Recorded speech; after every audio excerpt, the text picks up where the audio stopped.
먼저 진도 나갑시다. 늦게 오는 녀석들 많이 안 기다릴 수는 없고요. 자, 이제 원소의 주기성 46페이지 펴보세요.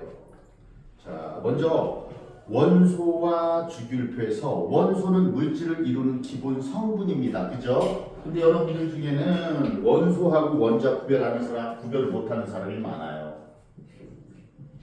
원소하고 원자, 또 분자라는 것이 있고 원자도 아니고 분자도 아닌 것도 있어요. 그죠? 자, 그러면은 원소는 뭐냐면 물질을 이루는 기본 성분, 물질을 이루는. 밥을 겨래 먹어. 아니 밥을 빨리 먹어. 45분에 왔는데 사람 줄이 길어 계단으로 오느라 늦었어요. 그랬어. 이름이 뭐죠? 강하민이요. 아니, 학교는 어디? 성보중학교. 성보중학교. 성보? 중학교. 성보가 어디더라? 멀어요. 강서 쪽이지? 여기서 좀 멀어요. 알아. 뭐 알았어. 책 꺼내. 자, 선생님하고 나갈 부분은 원소의 주기성 46페이지. 자, 원소는 물질을 이루는 기본 성분이다. 이때 자자가 들어가면요 입자를 가리키는 거예요. 그래서 물질 이루는 기본 입자. 입자라는 건 일정한 크기와 질량을 가진 알갱이를 입자라고 불러. 자, 분자는 물질의 성질을 나타내는 최소 입자라고 해요. 그래서 물질의 성질을 나타내는 최소. 여기서도 자자가 들어가네, 그치? 자자가 들어가면 이것도 입자인 거야. 자, 그러면 물질을 이루는 물질의 성질을 나타내는 최소 입자들은 주로 어떻게 돼 있냐면 원자들끼리 결합을 하거나 하나의 원자가 분자가 되는 것도 있어. 근데 그건 많지는 않아. 그래서 1원자 분자인 것도 있지만 대부분은 원자들이 결합해서 어떤 결합? 혹시 공유결합이라고 들어봤어? 공유결합은 비금속 원자들끼리 전자쌍을 공유하면서 이루어지는 결합을 공유결합이라고 해요. 그렇게 해서 이루어진 물질들을 분자라고 하는데, 그런데 조금 아까 선생님 그런 얘기를 했어. 공유결합이라는 말을 했는데 공유결합은 비금속 원자들끼리 하는 거야. 그러면 금속 원자하고 비금속 원자하고는 어떤 결합하냐면 이온 결합을 해. 금속은 전자를 잃고 양이온되기 쉽고 비금속은 전자를 얻어서 음이온되기 쉬워. 그래서 금속이 비금속한테 전자를 주면 금속은 양이온, 비금속은 음이온이 되는데 양이온과 음이온 사이에는 서로 인력이 작용하지. 근데 이쪽에서만 인력 작용해? 이쪽에서도 대등한 인력 작용할 수 있지. 그러니까 교대로 계속 배열되어 있기 때문에 거대한 덩어리가 되는 거야. 거대한 덩어리가 되는 거니까 이 최소 입자가 안 만들어져. 그런데 양이온과 음이온 사이의 결합이 끊어질 만큼의 에너지를 공급해 주잖아. 그럼 양이온과 음이온 사이의 결합이 끊어지는데 여기가 끊어지면 여기도 끊어져. 여기도 끊어지고 다 끊어져. 그러면 양이온과 음이온이 분리되잖아. 따로따로. 그럼 얘네들이 같이 있을 때 물질의 성질이 나타나지만 따로따로 분리돼서 양이온 하나, 음이온 하나 따로따로 빼면 물질의 성질이 나타나질 않아. 그리고 양이온과 음이온은 분리할 수 있어 없어? 이온의 형태로는 분리할 수가 없어. 알았니? 혹시라도 분리되면은 양이온이 전자를 얻어서 금속 원자로 다시 돌아가고 음이온이 전자를 잃고 비금속 원자로 다시 돌아가고, 그러니까 원자 상태로 다시 돌아가면서 분리될 수는 있으나 이온 형태를 유지하면서 양이온 따로 음이온 따로를 분리해낼 수는 없어. 알겠어요? 자, 그러면은 여기서 한 가지 분자가 아닌 것들도 있다고 했지. 지금 이온 결합 물질들은 분자가 아니야. 알겠지? 그런 것들은 보통 화학식이라는 건 있지만 분자로 존재하지 않는 거야. 곧 똑같은 결합이 반복되는 게 계속 있단 말이야. 그래서 분자인 것과 분자가 아닌 것이 있는데, 분자가 아닌 것들은 이온 결합을 한 물질들은 모두 분자가 아니에요. 모두 이온 결합 물질하고요. 그 다음에 공유결합을 하는데 공유결합이 계속 반복되는 경우가 있어요. 어떤 경우냐면은 다이아몬드나 탄소, 석영, 흑연, 다이아몬드나 흑연은 다 탄소로 이루어져 있어. 그 다음에 석영은 규수하고 산소로 이루어져 있는데 똑같은 결합이 계속 반복돼.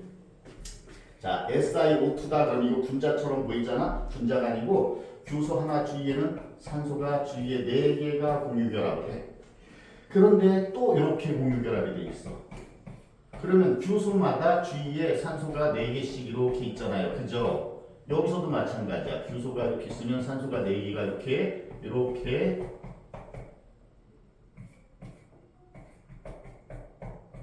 이런 식으로 계속 반복되고 있는 거야. 계속. 그리고 얘를 중심으로 정사면체의 꼭지점마다 얘네들이 하나씩 있어서 정사면체 꼭지점마다 붙으면 이것들이 어떻게 돼? 입체 구조를 형성하겠지. 평면이 아니라. 칠판에다 그리니까 이렇게 그릴 수밖에 없는데 얘네들은 얘를 중심으로 정사면체 꼭지점마다 얘가 있고 또 얘를 중심으로 정사면체 꼭지점마다 얘가 있고 그러니까 정사면체 꼭지점이 계속 반복돼서 연결되는 거야. 그럼 이게 계속되니까 이거 어디까지가 한 분자야? 만약에 어딘가에 결합이 끊어질 만큼 에너지를 공급해줬다고 하자. 그럼 이 안에는 모든 결합이 규소와 산소 사이에 결합만 있는 거야. 그러니까 이 결합을 끊는 데 필요한 에너지를 결합 에너지라고 하는데 결합 에너지가 다 똑같아. 그래서 여기가 끊어지기 시작하면 딴 데도 다 끊어져 버려. 그럼 물질의 성질이 사라져 버려. 물질이 아닌 거야 그때는. 알았지? 그럼 얘도 분자라고 할 순 없지. 거대한 덩어리, 최소 입자가 아니니까. 그지? 이런 것들을 뭐라고 하냐면 공유 결정 또는 원자 결정이라고 해요. 모든 원자들이 계속 공유 결합으로 이루어져 있어. 이런 것들은 분자가 아닌 거야. 알겠죠? 자, 그러면 이제는 우리는 입자들에게 한 거는 이제 모형 같은 것들을 좀 이따 볼 건데 이제 이거부터 볼게요. 원소의 종류는 몇 가지가 있어요? 원소의 종류는 몇 가지가 있을까요? 그냥 생각나는 대로. 한 110 정도 되죠. 그 정도? 비슷하게 생각해요? 네. 그런데 그 중에서 자연에서 발견되는 것도 있고 인공적으로 만들어진 것도 있을 거야. 자연에서 발견된 원소가 몇 개일까요? 자연적으로 발견된 원소 중에서 가장 무거운 게 누구냐면요. 우라늄이에요. 우라늄이 92번이에요. 92번. 알겠어요? 여러분들이 아까 위에 이제 47페이지 주기율표 있죠? 네. 거기서 92번 한번 보세요. 네. 92번 찾았어요? 네. 자, 거기까지가 뭐냐면은 거기까지가 자연에서 발견된 원소예요. 그런데 거기까지 중에서 92번까지 중에 빈 곳이 없느냐? 하나가 있어요. 자, 그 하나가 있는데 그걸 뺀 나머지가 뭐예요? 자연에서 발견된 원소예요. 그래서 자연에서 발견된 원소는 91개입니다. 이해됐어요? 우라늄이 제일 많은데 그 사이에 70번대에서 뭐였더라 어디 갔니? 70번대에서 어떤 거였더라? 아니다 60번대였나? 하나가 기억이 잠깐 안 나네요. 어쨌든 중간에 인공원소가 하나 있어요. 인공원소가 하나가 있고 나머지는 다 자연에서 발견된 원소예요. 그리고 나머지 인공원소인데 인공원소가 그러면 나머지가 몇 개냐면 합쳐서 몇 개까지냐면 주기율표 보세요. 마지막 원자 번호가 몇 번이에요? 118번이죠. 그죠? 오간의 손이 118번인데 그러면 인공원소까지 다 합치면 118개라는 얘기인데 그럼 합쳐서 118이 되려면 몇 개 있어야 돼요? 27개 정도가 인공원소예요. 자, 인공원소는 사람들이 만드는 거 어떻게 만들었을까? 그렇지. 맞아. 핵은 플러스 전화를 띄고 있지. 그런데 핵끼리 합쳐져서 핵 속에 들어있는 양성자의 개수가 원자 번호거든. 그럼 핵끼리 양성자끼리 합쳐지려면 양성자는 플러스 전화를 띄고 있지. 가까이 가면 반발이 되게 클 거야. 일단 어떤 반발이 있냐면요. 원자가 있으면 원자 중심엔 원자 핵이 있고요. 주위에 전자들이 있어요. 그러면 이 전자들끼리는 가까이 가면 반발이 굉장히 크죠. 그럼 전자들이 없어야지 얘네들이 저기 할 수 있어. 근데 얘네들이 그렇게 빠른 속도로 와서 충돌할 정도로 큰 에너지를 갖게 되잖아. 그럼 전자는 벌써 다 떨어져 나가. 그래서 핵이 합쳐지려면 어떤 상태로 합쳐지냐면 플라즈마 상태로 충돌할 수 있어. 플라즈마 상태가 뭐지? 원자에서 핵과 전자가 분리되어 있는 상태야. 되는 상태. 그럼 우리가 일반적으로 물질의 상태를 고체, 액체, 기체 이렇게 나누잖아. 온도가 가장 낮을 때 고체로 존재하는 거야. 물질마다 녹는 점은 다르지만 온도가 가장 낮을 때 고체, 그래서 녹는 점 이상이 돼서 녹기 시작하면 액체, 끓는 점 이상의 온도가 되면 기체, 그것보다 온도가 더 높아지면 분자를 이루는 원자들끼리 결합이 끊어지고 원자 내에 있는 전자들이 분리되기 시작을 해. 그래서 플러스 전하와 마이너스 전하를 띠는 전자들이 따로 놀아. 그러면 그게 뭐야? 플라즈마 상태인데 그 상태가 될 때 정도로 온도가 높아야지만이 원자들이 매우 활발하게 운동하면서 핵끼리 충돌할 수 있는 거야. 그리고 핵은 플러스 전하로 이루어져 있기 때문에 얘네들이 충돌하기 위해서는 굉장히 높은 온도로 가열해줘야 돼. 그래서 빠른 속도 운동해야지만이 핵은 플러스 전하를 띠고 있기 때문에 그들의 반발을 극복하고 가서 핵이 합쳐질 수 있어. 근데 그 전까지는 플러스 전하를 띠니까 정적이적인 반발력이 작용하지. 그래서 가까이 갈 때 반발력 때문에 튕겨져 나가고 결합할 수가 없어. 그런데 얘네들이 핵끼리 거의 접촉하잖아. 약 핵의 크기 정도 이내로 접근을 하잖아. 그러면 핵을 이루는 입자들 사이에는 강한 핵력이 작용해. 그 강한 핵력은 정전기적 반발력보다 약 100배 이상 강해. 그러니까 약 100몇 개까지는 얘네들이 양성자가 여러 개 있고 여러 개 있으면 반발하잖아. 그래도 그걸 극복하고 닿을 수 있는데 닿는 순간 거의 접촉할 정도의 거리가 오는 순간 강한 핵력이 작용해서 합쳐져 버리는 거야. 그랬을 때 얘네들이 강한 핵력이 더 세고 정전기적인 반발력이 약하면 핵이 안정적으로 존재하겠지. 근데 엇비슷하면 어떻게 될까? 시간이 지남에 따라서 핵이 붕괴가 돼버려. 그게 핵분열인데 자연 상태에서 핵분열은 굉장히 느려. 저절로 잘 안 일어나. 그런데 이것을 중성자가 와서 핵에 딱 충돌하잖아. 그럼 우라늄이 제일 무거운 원소라고 그랬지. 근데 우라늄 원소 중에서도요 질량수가 235짜리, 238짜리 이런 동위 원소가 있는데 235짜리에 저속의 중성자가 와서 흡수당하면 얘네들이 쪼개져. 그게 핵분열인 거예요. 그만큼 핵이 불안정하기 때문에 쪼개지는 거예요. 자연 상태에서 아주 천천히 붕괴될 수 있어. 그런데 인공원소 중에서는요 안정한 것도 있지만 아까 이제 우라늄과 같은 경우 중성자가 충돌해서 깨지니까 보통 때는 비교적 안정하다는 얘기지. 그런 것들이 지금 자연에 존재하는 거예요. 지구상에서의 온도에서 존재할 수 있어. 근데 우주로 가면 어때요? 온도가 훨씬 더 높은 온도도 존재할 수 있지? 그럼 이런 원소들이 우주에는 있을 수가 있어. 아주 소리야. 온도가 높은 공간에서는. 그치? 근데 지금 인공원소를 인공적으로 만들었다라고 했는데 얘네들이 만들었어. 그러면 걔네들 오래 가요? 못 가요. 오래 가서 안정적일 수 있다면 얘는 자연에 존재해야 되잖아. 그런데 얘네들은 금방 붕괴가 돼. 긴 거는 몇 분, 짧은 건 몇 초도 안 돼. 10의 마이너스 몇십승 초 만에 붕괴가 돼서 다 붕괴가 돼서 원래대로 돌아가. 그런데 이제 그런 인공원소도 있어요.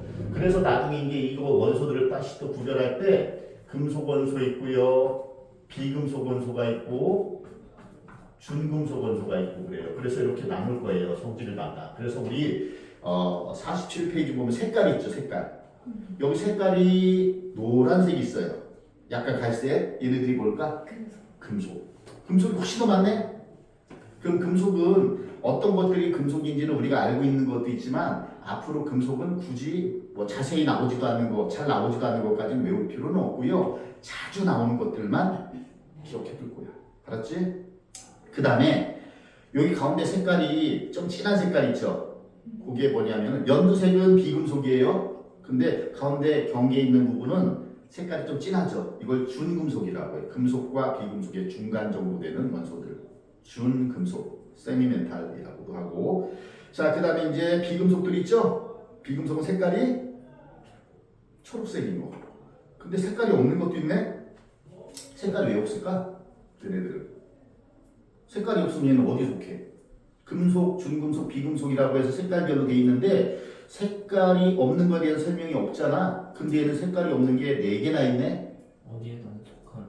안 속하는 건 없지. 안 속하는 건 없고 이거지. 단감계가 너무 짧아. 인공적으로 핵융합 반응을 통해서 얘를 만들었어. 그런데 금방 붕괴가 돼버려. 너무나 짧아. 그럼 얘가 금속의 특성을 갖는지 비금속의 특성을 갖는지 실험을 통해서 확인도 하기 전에 벌써 없어진 거야. 얘는 어떻게 확인해? 그래서 확인이 안 되는 거야. 너무나 짧아서. 아주 잠깐 동안만 존재했다 금방 붕괴가 되기 때문에 금속인지 비금속인지 확인을 못해. 밑에 써있지 여기 113번, 115번, 117번, 118번은 아직 원소의 성질이 밝혀지지 않은 거야. 그 정도로 짧게 존재했다 사라져버리기 때문에 뭘 조사하려고 맘만 먹어도 사라져버리는데 어떻게 조사해? 그지? 이해됐어요? 이제 선생님이 이제 이따가 뭘 외우게 할 거냐면요. 이 비금속을 알려주고 비금속 원소의 종류들을 몇 개 외우게 할 건데 이걸 외우면 편한 게 뭐냐면요. 우리 아까 선생님이 잠깐 분자 얘기를 했어요. 이 분자들은요. 비금속 원소들이 원자 또는 원자가 공유결합을 통해서 만들어지는 거예요. 따라서 비금속 원자들의 종류를 알면은요, 화학식을 보니까 비금속 원자들로만 이루어져 있네? 그럼 걔는 분자인 거야. 근데 금속인 거랑 금속이 아닌 게 그러니까 비금속인 거랑 비금속 아닌 게 같이 결합돼 있어. 그러면 그건 뭐야? 이온 결합 물질이라고 볼 수 있어. 그러면은 이온 결합 물질은 분자가 아닌 거야. 그런데 지구상에 존재하는 물질들은요, 얘가 압도적으로 많아요. 이온 결합 물질은 몇 천 가지 안 돼요. 그런데 이 공유 결합 물질 그 중에서도 분자로 존재하는 건 수천만 가지예요. 수천만 가지라는 얘기는 지구상에 존재하는 너희들이 딱 봤을 때 이제 아무거나 정해도 이제 거기에 있는 것들은 대부분 분자로 존재하는 것들이에요. 그래서 분자인 것 아닌 것 따질 때 저거 비금속 원소 알고 있어야 됩니다. 자, 그러면은 여기 교재로 보세요. 46페이지 물질 이루는 기본 성분 원소라고 하고 지금까지 알려져 있는 게 약 110이라고 했는데 정확하게는 118가지입니다. 118가지.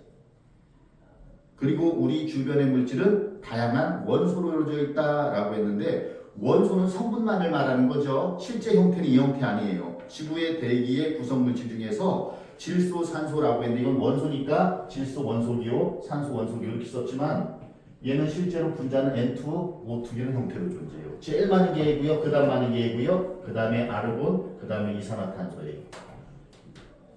질산아위 순서입니다. 얘네들이 약 78%를 차지하고 얘가 21%, 얘가 0.93% 차지하고요. 얘는 0.03%밖에 차지하지 않아요. 근데 우리는 얘가 제일 많고 그 다음에 얘가 많다는 걸 많이들 알고 있거든. 근데 얘랑은 얘가 더 많은 줄 알아요. 많은 사람들이. 얘가 31배나 더 많은데. 자, 이거는 반응성이 작아서 반응성이 작다는 얘기 화학 반응을 하지 않고요. 원자 하나가 하나의 분자예요. 이론자 분자. 그래서 얘네들은 발견도 늦게 됐고요. 또 우리가 많은 곳에서 반응을 하지 않기 때문에 얘의 반응을 다루지 않기 때문에 얘의 존재를 잘 모르는 경우가 많지만 얘보다 얘가 훨씬 더 많아요. 얘는 이제 광합성하고 식물이 광합성할 때 얘를 필요로 하는데 그 많은 식물들이 광합성하려면 얘가 되게 풍부해야 될 것 같아. 그 지구상에 이게 되게 많을 것 같아. 그렇지만 지구 전체 대기 중에서 퍼센트는 100배 하는 숫자잖아, 이 숫자가. 그러면 결국은 뭐야? 10,000분의 3밖에 안 된다는 얘기야. 10,000분의 3. 비율을 볼 때 굉장히 적은 양이야. 그런데 얘네들은 한 종류의 원소로 이루어져 있지, 얘는 어때요? 두 종류 이상의 원소로 이루어져 있지. 이렇게 두 가지 이상의 원소로 이루어져 있는 걸 뭐라고 해? 화합물이라고 해. 화합물. 근데 화합물 안에 이제 뭐가 있는 거야? 공유결합 화합물이 있고 이온결합 화합물이 있고. 그 다음에 금속결합이라는 건 있지만 금속결합은 결합 자체는 금속결합이라는 표현을 쓰지만 화합물은 아니에요. 같은 원자들끼리 결합하면 그건 뭐예요? 원소죠. 서로 다른 원소랑 같이 결합되어 있어요. 그걸 뭐라고 해요? 합금이라고 하죠. 근데 합금은 혼합물로 봐줘. 혼합물로. 왜 혼합물로 봐준 줄 알아요? 합금을 하면 물질의 성질이 달라져요. 그런 면에서는 화학 반응인 것 같아요. 화합물인 것 같아요. 그런데 화합물이 되기 위해서는 일정 성분비의 법칙을 지켜야 돼요. 일정 성분비의 법칙은 뭐냐면은 일정한 질량비로 또는 일정한 원자수의 비로만 결합해야 되는데 우리 합금을 만들 때 있잖아요. 철에다가 탄소를 섞어서 강철을 만들어요. 그럴 때 탄소의 함량에 따라서 철의 종류가 강철의 종류들과 용도가 달라집니다. 넣는 사람 마음이에요. 그 다음에 구리에다가 아연을 섞은 걸 뭐라고 해요? 황동이라고 불러요. 근데 황동도 거기다 아연을 섞는 비율에 따라서 6사황동, 7사황동 그래서 어떤 거는 금관악기를 만들 때 쓰고 어떤 데 동전을 만들 때 쓰고 용도가 달라요. 그런데 비율을 우리가 정할 수 있어요. 비율을 정할 때마다 색상이라든가 강도라든가 이런 것들이 약간씩 차이 나기 때문에 그거에 맞게 우리가 사용하는 거예요. 그래서 합금의 경우에는 성능 비율이 정해져 있지도 않고요. 성능 비율에 따라서 성질도 또 연속적으로 조금씩 변해요. 그러니까 그런 면에서는 얘네들은 화합물이라고 하지 않고요. 그런데 기존에 있던 성질들이 다 있어야지 혼합물이잖아요. 근데 얘네들은 섞고 나면 기존에 있던 성질이 또 사라져버려요. 철은 녹이 잘 슬죠. 철에다가 니켈하고 크로미움을 좀 넣은 걸 뭐라고 하냐면 스테인리스라고 해요. 근데 철은 자석이 붙죠. 그런데 철에다가 아연하고 크롬하고 니켈하고 크로미움을 약간밖에 안 썼고 조금밖에 안 썼어. 대부분이 다 철이야. 그런데 얘를 섞어서 합금을 만들잖아. 자석 안 붙어. 또 녹도 안 쓸고 화학적으로 굉장히 안정해. 이렇게 물질의 성질이 완전히 바뀐단 말이야. 근데 원래는 너희들이 중학교 과정에서 물리변화, 화학변화 배웠잖아. 근데 물리변화가 일어났을 때는 성분 물질의 성질은 그대로 유지된다라고 배웠어요. 그죠? 그런데 합금을 하게 되면 성분 물질의 성질은 사라져버리고 새로운 성질이 나타나. 그런 면에서는 화학 반응 같잖아? 근데 화학 반응이 일어나서 화합물이 되기 위해서는 일정 성분비의 법칙, 일정한 질량비 또는 일정한 원자수의 비로만 결합을 해야 되는데 그렇지는 않아. 그래서 좀 그런 부분에서 혼란스러운 부분도 있을 거야. 자, 어쨌든 그래서 지구의 대기를 이루는 성분들이 이렇게 있는데 원소로 따지면 탄소, 질소, 산소, 탄소 뭐 이런 것들이야. 탄소도 성분 원소에는 있는 거니까. 근데 이게 화합물의 형태로 존재하죠. 그 다음에 지각에는 철, 산소, 규소, 마그네슘 등으로 이루어져 있어. 그 다음에 대부분의 생명체는 유기물을 가지고 있는데 유기물은 어떤 걸 유기물이라고 하냐면은 포도당, 녹말, 단백질, 지방 이런 것처럼 탄소를 중심으로 다른 원소들이 결합해 있어. 공유 결합해 있어. 그러면서 생물체의 생명활동 결과 만들어지는 이러한 물질들을 유기물이라고 해. 그래서 탄소를 포함하고 있지만 이산화탄소는 유기물이라고 하지 않아요. 왜요? 얘는 탄산칼슘을 가열만 해서 분해를 해도 얘가 만들어지고요. 그 다음에 그냥 석탄 연소에도 만들어져요. 그래서 생명활동 결과 만들어지는 게 아니거든. 무생물로부터도 만들어지거든. 그러니까 생물체가 생명활동 결과 만들어져야 되며 복잡한 어떤 구조를 갖고 있는 탄소화합물들을 우리는 뭐라고 해요? 유기물이라는 표현을 써요. 근데 생명체는 주로 이제 탄소를 포함한 유기물들로 이루어져 있어요. 그래서 탄소, 산소, 수소는 공통적으로 들어있는 원소고 질소는 단백질에 만들어 있죠. 그죠? 자, 그래서 이제 원소의 분류를 봅시다. 원소의 분류는 크게 성질에 따라서 금속, 비금속으로 나눠지고요. 세분화한다면 준금속까지도 나눌 수가 있는데 금속은 어떤 게 금속이냐라고 할 때 금속의 일반적인 특성은 특유의 광택이 있다라고 했는데 이건 중요하지 않아요. 중요한 거는 전기가 잘 통한다라는 말 밑줄 쳐요. 그 다음에 힘을 가하면 부서지지 않고 모양만 변한다라고 했는데 뒤에다가 전성이라고 쓰세요. 전성. 힘을 가했을 때 부서지지 않고 모양만 변하는 성질을 전성이라고 해요. 그럼 굉장히 큰 압력을 가하면 어떻게 돼요? 넓게 퍼지죠. 이런 퍼지는 성질을 전성이라고 하고 얘를 가열한 다음에 찍 늘리잖아요. 그럼 가느다랗게 찍 실처럼 늘어나는 성질을 연성이라고 해요. 전성이 있는 것들은 연성도 있어요. 샤프심은 어떻게 만들어요? 샤프심이 금속일까요? 아닐까요? 샤프심이 뭐예요? 흑연으로 돼 있잖아요. 금속이에요? 아니에요? 흑연 전기 통해요? 안 통해요? 네. 그죠? 전기는 통하죠. 근데 전기만 통한다고 해서 금속이 될 수는 없는 거고요. 전기도 통하지만 흑연은 나중에 여러분들 선생님이 정확한 구조를 그려줄 건데 어떤 책에는 자유전자가 있다라고 하는데 평상시엔 자유전자 없어요. 전류를 통할 때만 자유전자와 같은 역할하는 전자가 있는 거예요. 나중에 그걸 심화해서 배우면 파이전자라고 해요. 파이전자. 그래서 약하게 붙어있는 파이전자가 있는데 걔네들은 결합이 약하기 때문에 쉽게 잘 이동할 수 있어서 전기를 통할 때만 이동할 수 있어서 전류가 흐르는 겁니다. 만약에 자유전자가 있다면 얘네들은 망치로 때리면 어떻게 돼야 돼? 부서지지 않고 변형만 돼야 되지. 근데 흑연 얼마나 잘 부서져? 샤프심 잘 부서지죠. 샤프 잘 안 써요? 그런 거 같아요. 몇이에요? 0.5? 0.5는 괜찮은데 난 0.3 쓰면 나는 몸에 힘이 많은가 봐. 0.3 쓰면 글씨 한자 쓸 때마다 하나씩 부러져. 한 번씩. 나는 0.3은 못 써요. 그렇게 잘 부러진단 말이야. 만약에 얘가 자유전자가 있다면 그렇게 부러지면 안 되겠죠. 자, 그럼 부러지지 않고 변형되는 성질을 뭐라고 해요? 전성이라고 불러요. 전성. 그래서 큰 힘을 가하면 깨지지 않고 변형만 되는 성질. 큰 압력을 가했을 때 넓게 퍼지는 성질을 전성이라고 하고요. 연성은 땡기면 쭉 늘어나야 돼. 좀 더 쉽게 늘어나게 하기 위해서 가열하면서 땡기면 쭉 늘어나서 엿가락은 어때요? 가열하면서 쭉 땡기면 쭉 늘어나지 가는 연성. 그치? 그게 연성인데 엿가락은 뭐가 안 돼요? 연성은 있어. 또 가열한 상태에서 꾹 누르면 전성도 있어. 그러나 전기 전도성이 없죠. 그래서 전기가 잘 통하는 성질을 전기 전도성이라고 하는데 이 두 가지를 다 갖출 때 동시에 다 갖출 때 금속이라고 하는 거야. 어느 하나만 가지고 금속이 될 수 없어. 그런데 금속들은요 자유전자 때문에 갖는 몇 가지 성질들이 더 있어요. 그게 이제 여기다 써볼게요. 금속의 특성인데 이거는 금속의 자격이 되는 조건이기도 합니다. 그런데 동시에 금속들은 어떤 특성이냐면 특유의 광택이 있는데 대부분 은백색 광택을 띱니다. 은백색 광택. 그래서 대부분의 금속들은 은백색 광택을 띠는데 요거는 페인트 칠해서 그렇고요. 이런 거 보세요. 이게 이제 은백색 광택이에요. 이렇게. 은백색 광택.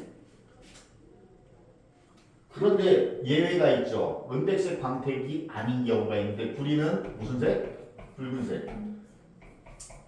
금은 노란색. 근데 완전히 노랗지 않죠. 자, 이거 외에 금속의 특성은 몇 가지 더 있는데 대부분은 금속은 은백색 광택을 띠고요. 상온에서 고체로 존재합니다.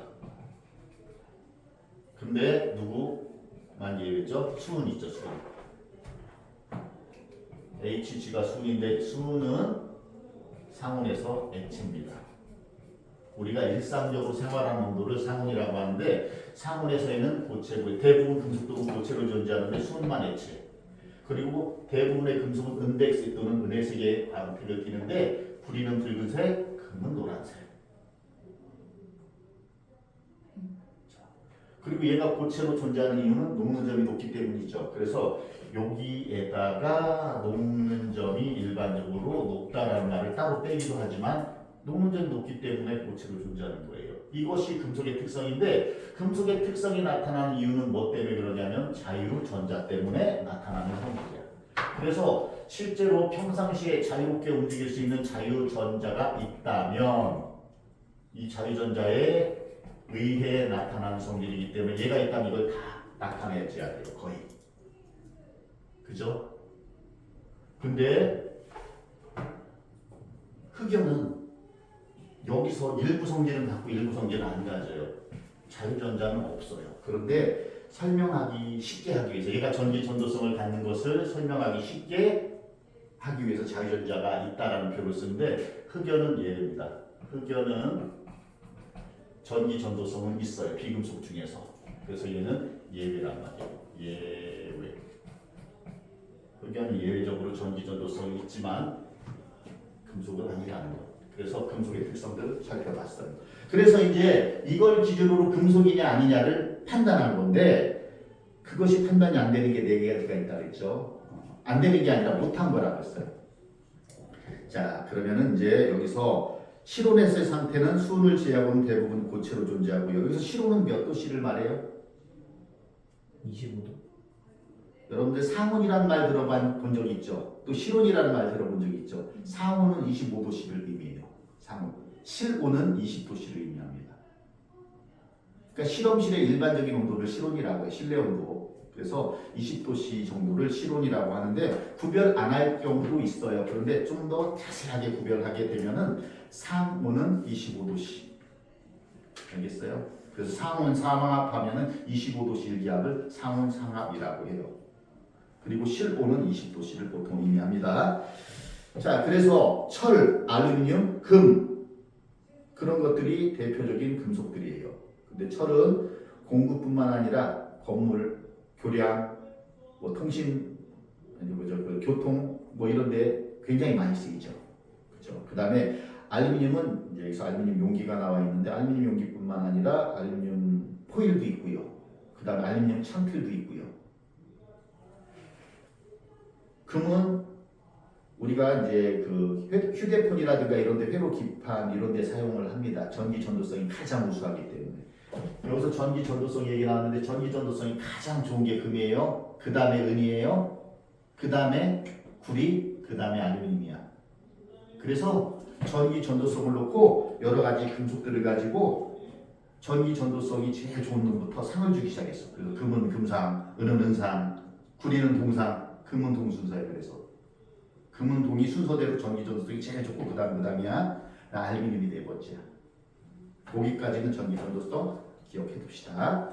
자, 그 다음에 비금속 원소는 열을 잘 전달하지 않고 라고 했는데 여기서 선생님이 열 전도성 잠깐 빼먹었네. 전기랑 열을 보통 같이 얘기를 하는데 자, 우리가 열을 받잖아요. 그럼 자유전자들이 매우 활발하게 움직이면서 이동해가면서 열을 직접 운반해줘요. 그래서 열 전도성도 자유전자가 있어 훨씬 더 좋습니다. 자, 그럼 비금속은 거꾸로 이제 이게 아닌 것들 찾아주면 돼. 열을 잘 전달하지 않고 전기가 잘 통하지 않거나. 그런데 흑연은 예외라고 했죠. 비금속이지만 전기가 잘 통합니다.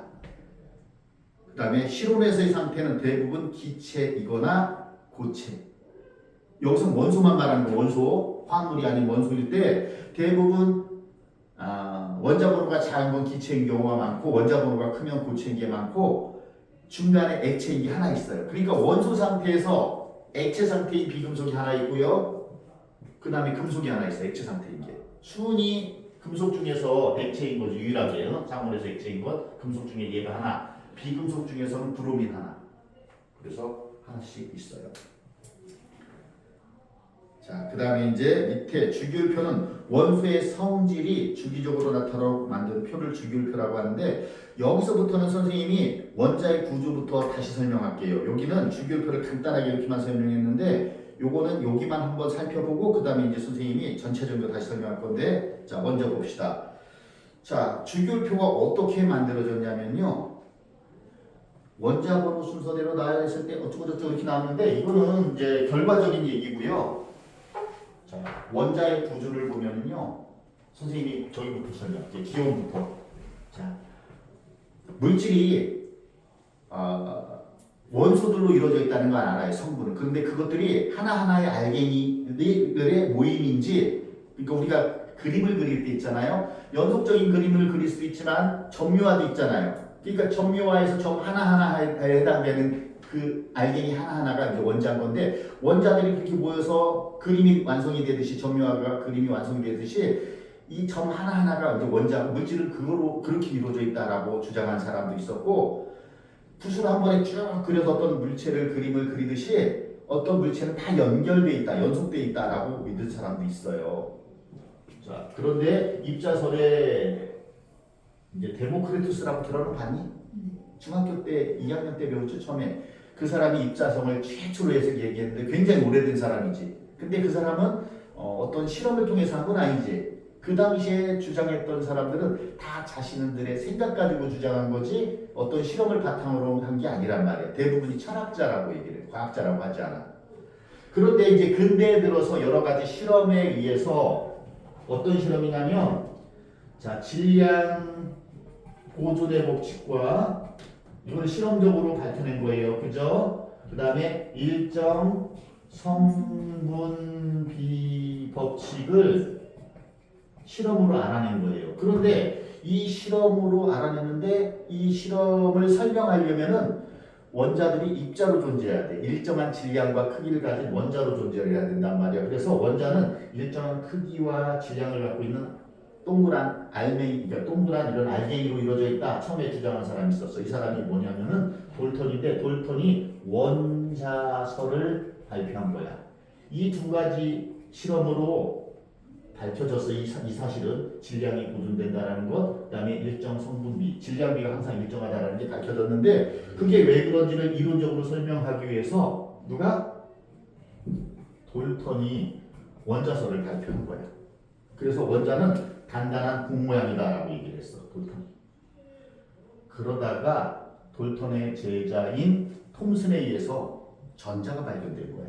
그래서 전자가 발견되기 때문에 원자 안에서 전자가 튀어나왔어. 근데 전자는 마이너스 전하를 띠고 있고 원자는 전체적으로 중성이 돼야 돼. 그래서 플러스로 된 다탐 속에 전자들이 콕콕 박혀 있다. 이렇게 주장을 한 거야. 그러면 이건 어떤 실험과 관계 있냐면 음극선 실험이라고 들어봤니? 잠깐만 아까 이름이 뭐였더라? 하민이? 네. 하민이도 화학원 배웠었어요? 아니요. 근데 대충 학교에서 쌤이 할래듯이 한번 말해주셨어요. 그래요. 자, 음극선 실험은 뭐냐면은 전자를 발견하게 된 계기가 된 실험인데 그 내용들은 나중에 더 배우세요. 그거 설명이 또 계속 빠지면 이제 흐름이 연결이 안 되는데 음극선 실험이라는 걸 통해서 원자 안에서 전자가 나온다. 전자는 마이너스 전하를 띠는 입자들이고 그걸로 이루어져 있는 흐름이 이제 음극선이란 말이에요. 그래서 음극선 실험을 통해서 뭐 했어? 전자를 발견했어. 누가? 톰슨이. 그래서 톰슨이라는 사람이 원자 모형을 이렇게 바꿔놨단 말이에요. 이거는 이제 푸딩 모형이라고 하는데 푸딩은 우리나라에서는 잘 안 먹지만 영국에서는 즐겨 먹는 음식 중에 하나예요. 푸딩 모형을 발표했어요. 다 영국 사람이 했어요. 영국에서 산업혁명 후에 과학이 이제 일찍 발달했잖아요. 그죠? 톰슨. 자, 그 다음에 톰슨의 제자인 러더퍼드라는 사람이 또 어떤 실험을 했냐면 알파 입자 산란 실험을 통해서 뭘 발견했냐면 원자의 핵을 알아냈어요. 원자 핵을 발견했어요. 원자 핵이라는 건 뭐냐면 원자 안에서 플러스 전하를 띠는 입자들이 저렇게 퍼져 있지 않다. 퍼져 있지 않아. 그러니까 알파 입자라는 이 입자가 원자로 이루어져 있는 얇은 박에다가 쐈을 때 물질이 원자로 이루어져 있대. 그럼 얇은 박에 쐈을 때 이런 원자로 이루어져 있다면 이를 통과해 가면서 속도가 느려지다가 멈추거나 그래서 못 빠져나온다고 생각을 한 거야. 그래서 이 박을 아주 얇게 만들었어. 굉장히 얇게. 그러면은 알파 입자가 대부분 통과할 것이다 라고 생각했는데 대부분은 통과한 거 맞는데 그 기울기가 튀어나가. 알파 입자가. 심지어 반대쪽으로 튀어나가. 그럼 뭐지? 대부분 통과하려면 이런 구조라고 한다면 여러 데를 통과할 수 있으면 어디나 다 통과해야 돼. 다 이런 구조로만 돼 있으면. 그런데 이런 구조가 아니기 때문에 원자의 중심엔 플러스 전하를 띠는 게 있고 이렇게 퍼져 있지 않고 이렇게 있고 이 부분이 원자 질량의 대부분을 차지한다고 생각했어. 그래서 알파 입자가 오다가 얘랑 부딪히면 튕겨나가고 얘랑 안 부딪히면 그냥 지나가는 거라고 생각을 했어.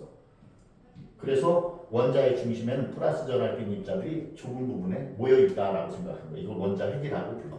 그래서 핵은 플러스 전하를 띠고 있고 전자는 주위에 마이너스 전하를 띠는 입자가 있기 때문에 전체적으로 중성이다. 전자 하나, 둘, 셋, 넷, 다섯, 여섯 개 있으면 플러스 6이 되는 거야. 핵이. 그렇게 생각을 한 거야. 그런데 이 사람은 러더퍼드라고 했죠. 러더퍼드 모형이라고 하고요. 이런 걸 행성 모형이라고. 행성 모형 또는 태양계 모형. 뭐야? 이름하고 거꾸로 썼구나. 자, 행성 모형이라고 하고 이거를 러더퍼드가 주장한 거예요. 여기까지 다 영국 사람이야. 그런데 이 사람은 뭘 몰랐냐면은 전체적으로 전기적으로 중성이 돼야 되고 이 안에 전자도 있어야 되고 원자 핵도 있어야 되고 그래서 다 찾았는데 자 이런 데가 그럼 빈 공간이라고 한다면 이게 뭘로 채워져 있느냐? 채워져 있으면 음극선 실험할 때 전자가 튀어나오기가 힘들어. 그래서 여기는 비어있다고 생각했고 그런데 얘가 가만히 있으면 어떻게 돼야 돼? 서로 반대 전하를 띠니까 정기적 이력이 작용해서 가서 펴야 될 거야. 그럼 전자 따로 원자 따로 발견이 될 수가 없겠죠. 그래서 얘는 가만히 있지 않고 매우 빠르게 운동을 하고 있다고 생각한 거야. 핵주위를. 핵주위를 빠르게 운동하는데 이때 원운동을 하기 때문에 원심력이 작용하지. 원심력과 전기력이 균형을 이루고 있기 때문에 원자가 이렇게 존재할 수 있다라고 생각한 거야. 그러다가 이제 음극선 관에서 이제 전압을 걸어주잖아. 높은 전압을 걸어주면 전기적 균형이 깨지면서 전자가 튀어나오는 것이다라고 생각을 하는 거야. 자, 그래서 이거를 많은 사람들이 한동안 믿었는데 문제는 뭐냐면 이 상태로 원자가 존재한다면 너무 원자가 불안정해. 그리고 스펙트럼이 왜 나타나는지 설명할 수가 없었어. 선 스펙트럼이 왜 나타나는지. 스펙트럼이 뭔지 알아요? 선 스펙트럼? 공부 잘했구나. 좀 했지? 자, 그거를 설명하기 위해서 이제 보어라는 사람이 어떻게 얘기했냐면요. 핵 주위에는 전자가 원운동할 수 있는 궤도가 있다고 믿는 거야. 궤도.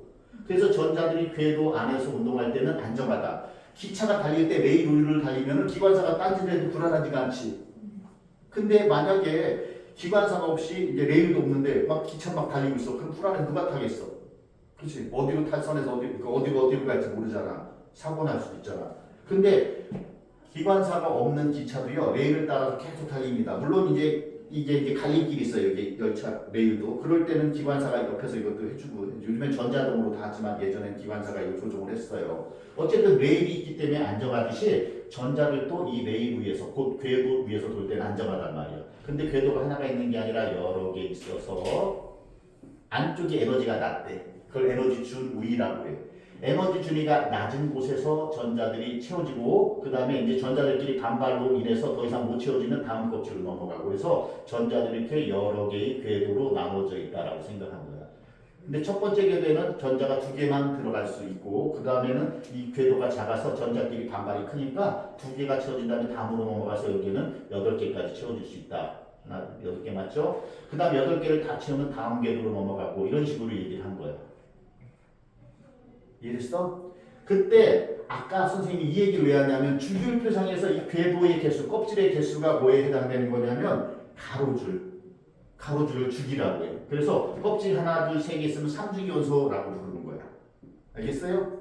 그 다음에 가장 마지막 껍질에 있는 전자를 원자가 전자라고 해요. 그때 원자가 전자 수가 하나면 1조, 2개면 2조, 3개면 13조, 4개면 14조, 5개면 15조. 왜 갑자기 1, 2 다음에 13으로 건너뛰었냐면요. 여기까지는 봐봐라. 8개, 첫 번째 껍질에 2개, 그 다음 껍질에 8개, 그 다음 껍질에도 여기 8개까지만 이렇게 채워주면 하나, 둘, 셋, 넷, 다섯, 여섯.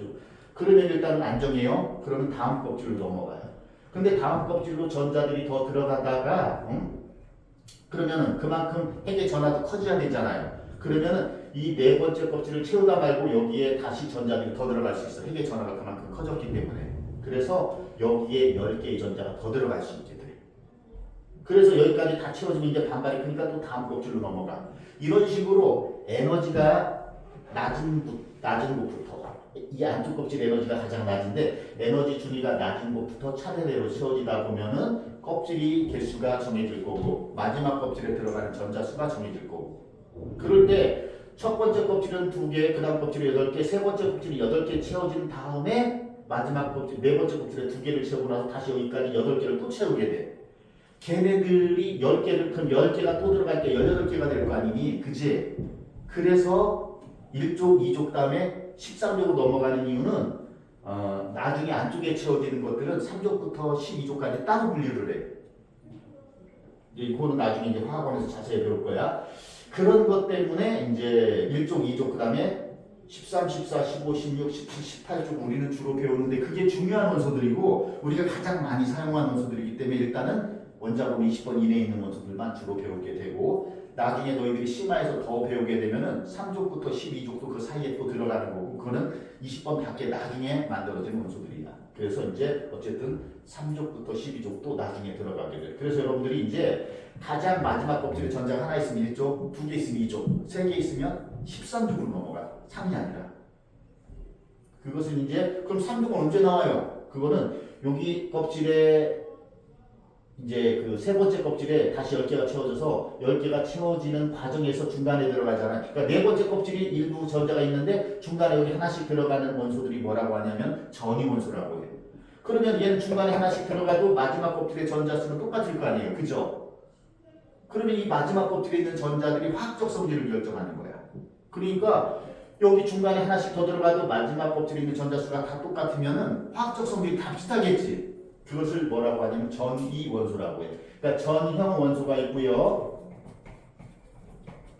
전이 원소가 있는데 전형 원소는 전형적이야. 그래서 같은 족 원소끼리는 화학적 성질이 비슷하고 다른 족 원소하고는 화학적 성질이 달라. 그래서 뚜렷하게 구별할 수 있어. 이런 것들을 전형 원소라고 하는데 1족, 2족, 13에서 18족까지는 전형 원소예요. 그 다음에 3족부터 해서 아니다. 여기는 12족부터다. 왜냐면은 여기서는 이제 3족부터 12족은 성질이 비슷비슷한데 3족부터 11족까지가 전이 원소인데 얘네들은 다 성질이 전이 원소 중에 그러니까 전형 원소 중에서 12족을 닮아 있거든. 12족하고 여러 가지 구조라든가 마지막 껍질에 있는 전자수도 똑같고 그래서 신족을 닮아 있어. 그래서 여기 있는 것들은 족과 관계없이 화학적 성질이 다 비슷해. 그런 걸 전이원소라고 하는데 여기는 우리 반응성도 작고 그래서 일반적인 촉매라든가 이런 원소로만 주로 쓰이기 때문에 우리가 잘 배우진 않을 거예요. 그래서 나중에 필요하면 이 부분은 따로 조금 빼서 선생님이 설명할 건데 우리는 주로 화학의 어떤 규칙성을 공부할 때는 이 전형 원소로 위주로 공부를 하게 될 겁니다. 그리고 아까 12족은 여기 들어가 있지만 얘랑 같이 배워요. 왜냐하면 얘네들이 다 12족을 닮아 있기 때문에 12족도 화학적 성질이 얘랑 비슷해요. 알겠어요? 그래서 12족은 여기에 들어있지만 얘랑 같은 취급을 해서 여기서 많이 배울 거고요. 전형 원소 할 때는 또 12족도 빼고 공부할 거예요.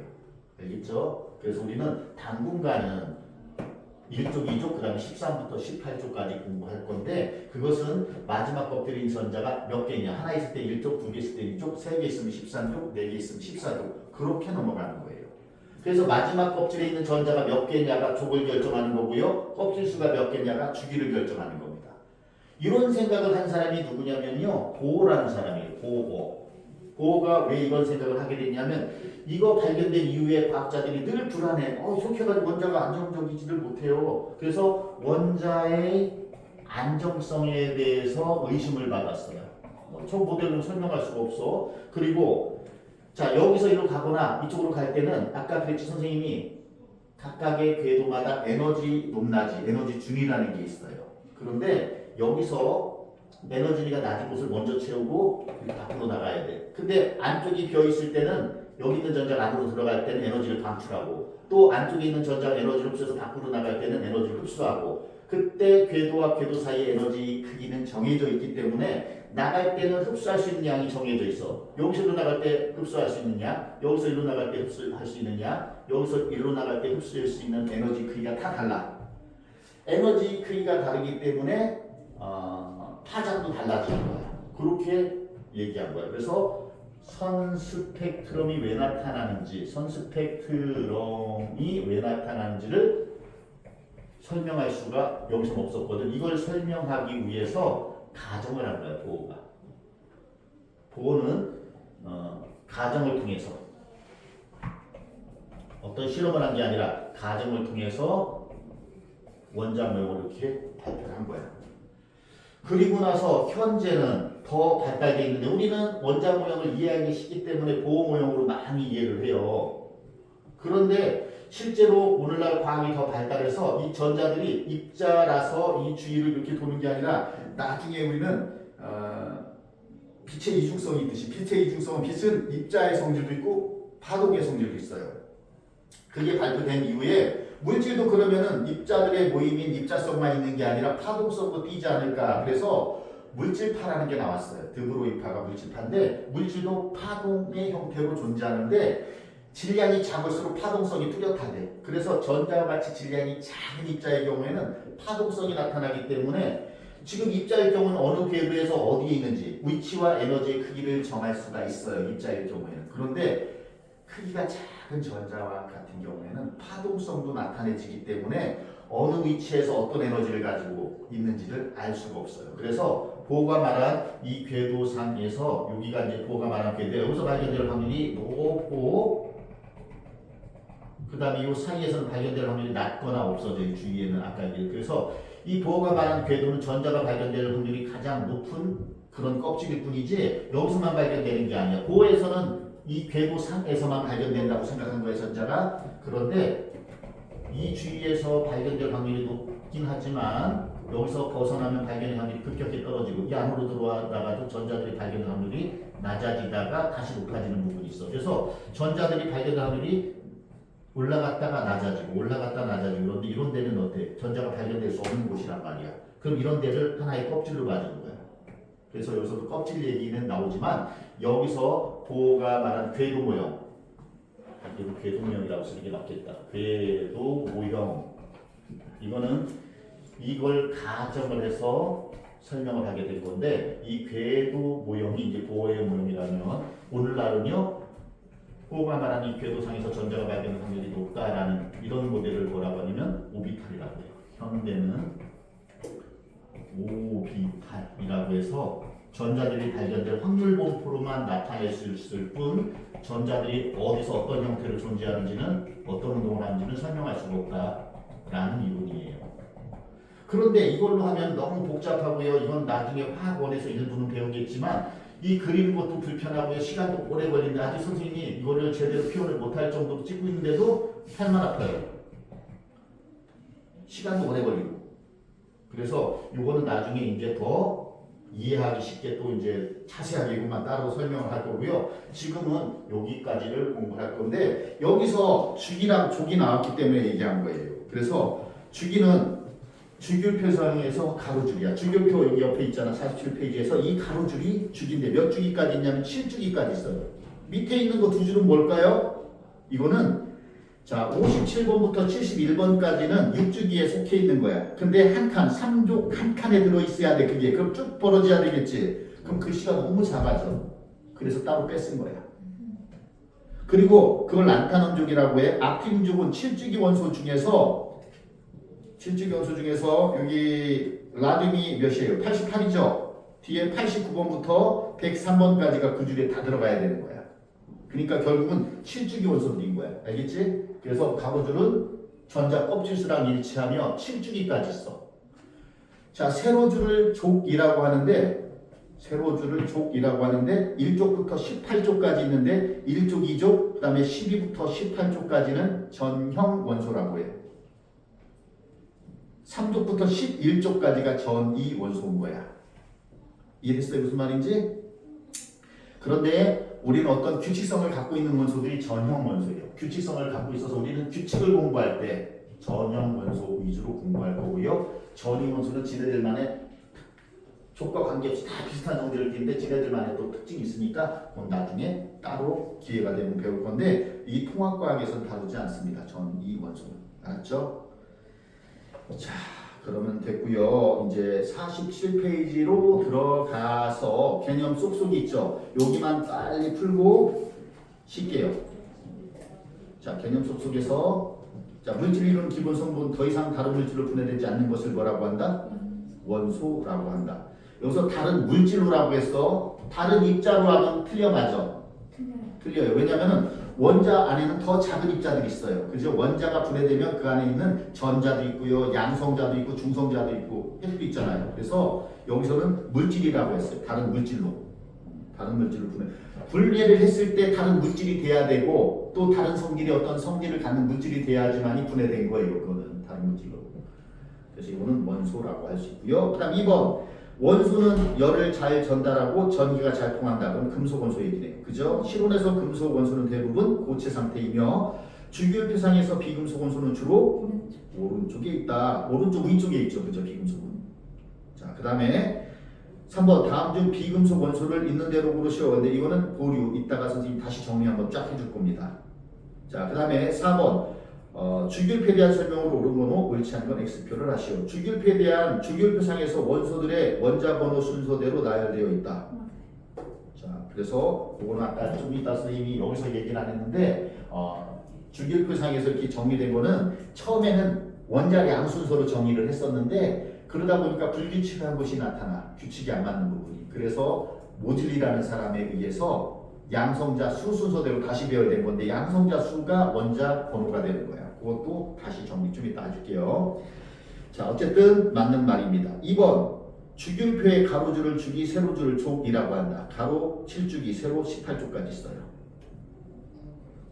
저 바로 3번하고 연결되네. 그럼 2번은 맞고 3번은 틀렸죠. 바뀌어있죠. 주기율표는 총 7주기까지 있고요. 족은 18쪽까지 있으니까 3번은 틀렸습니다.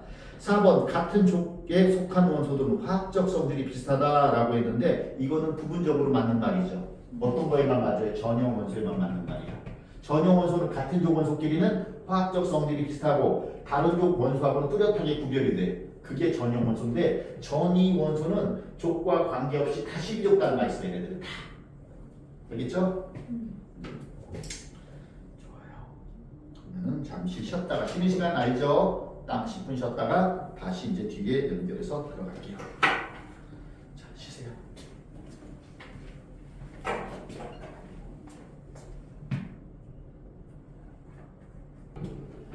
자, 이제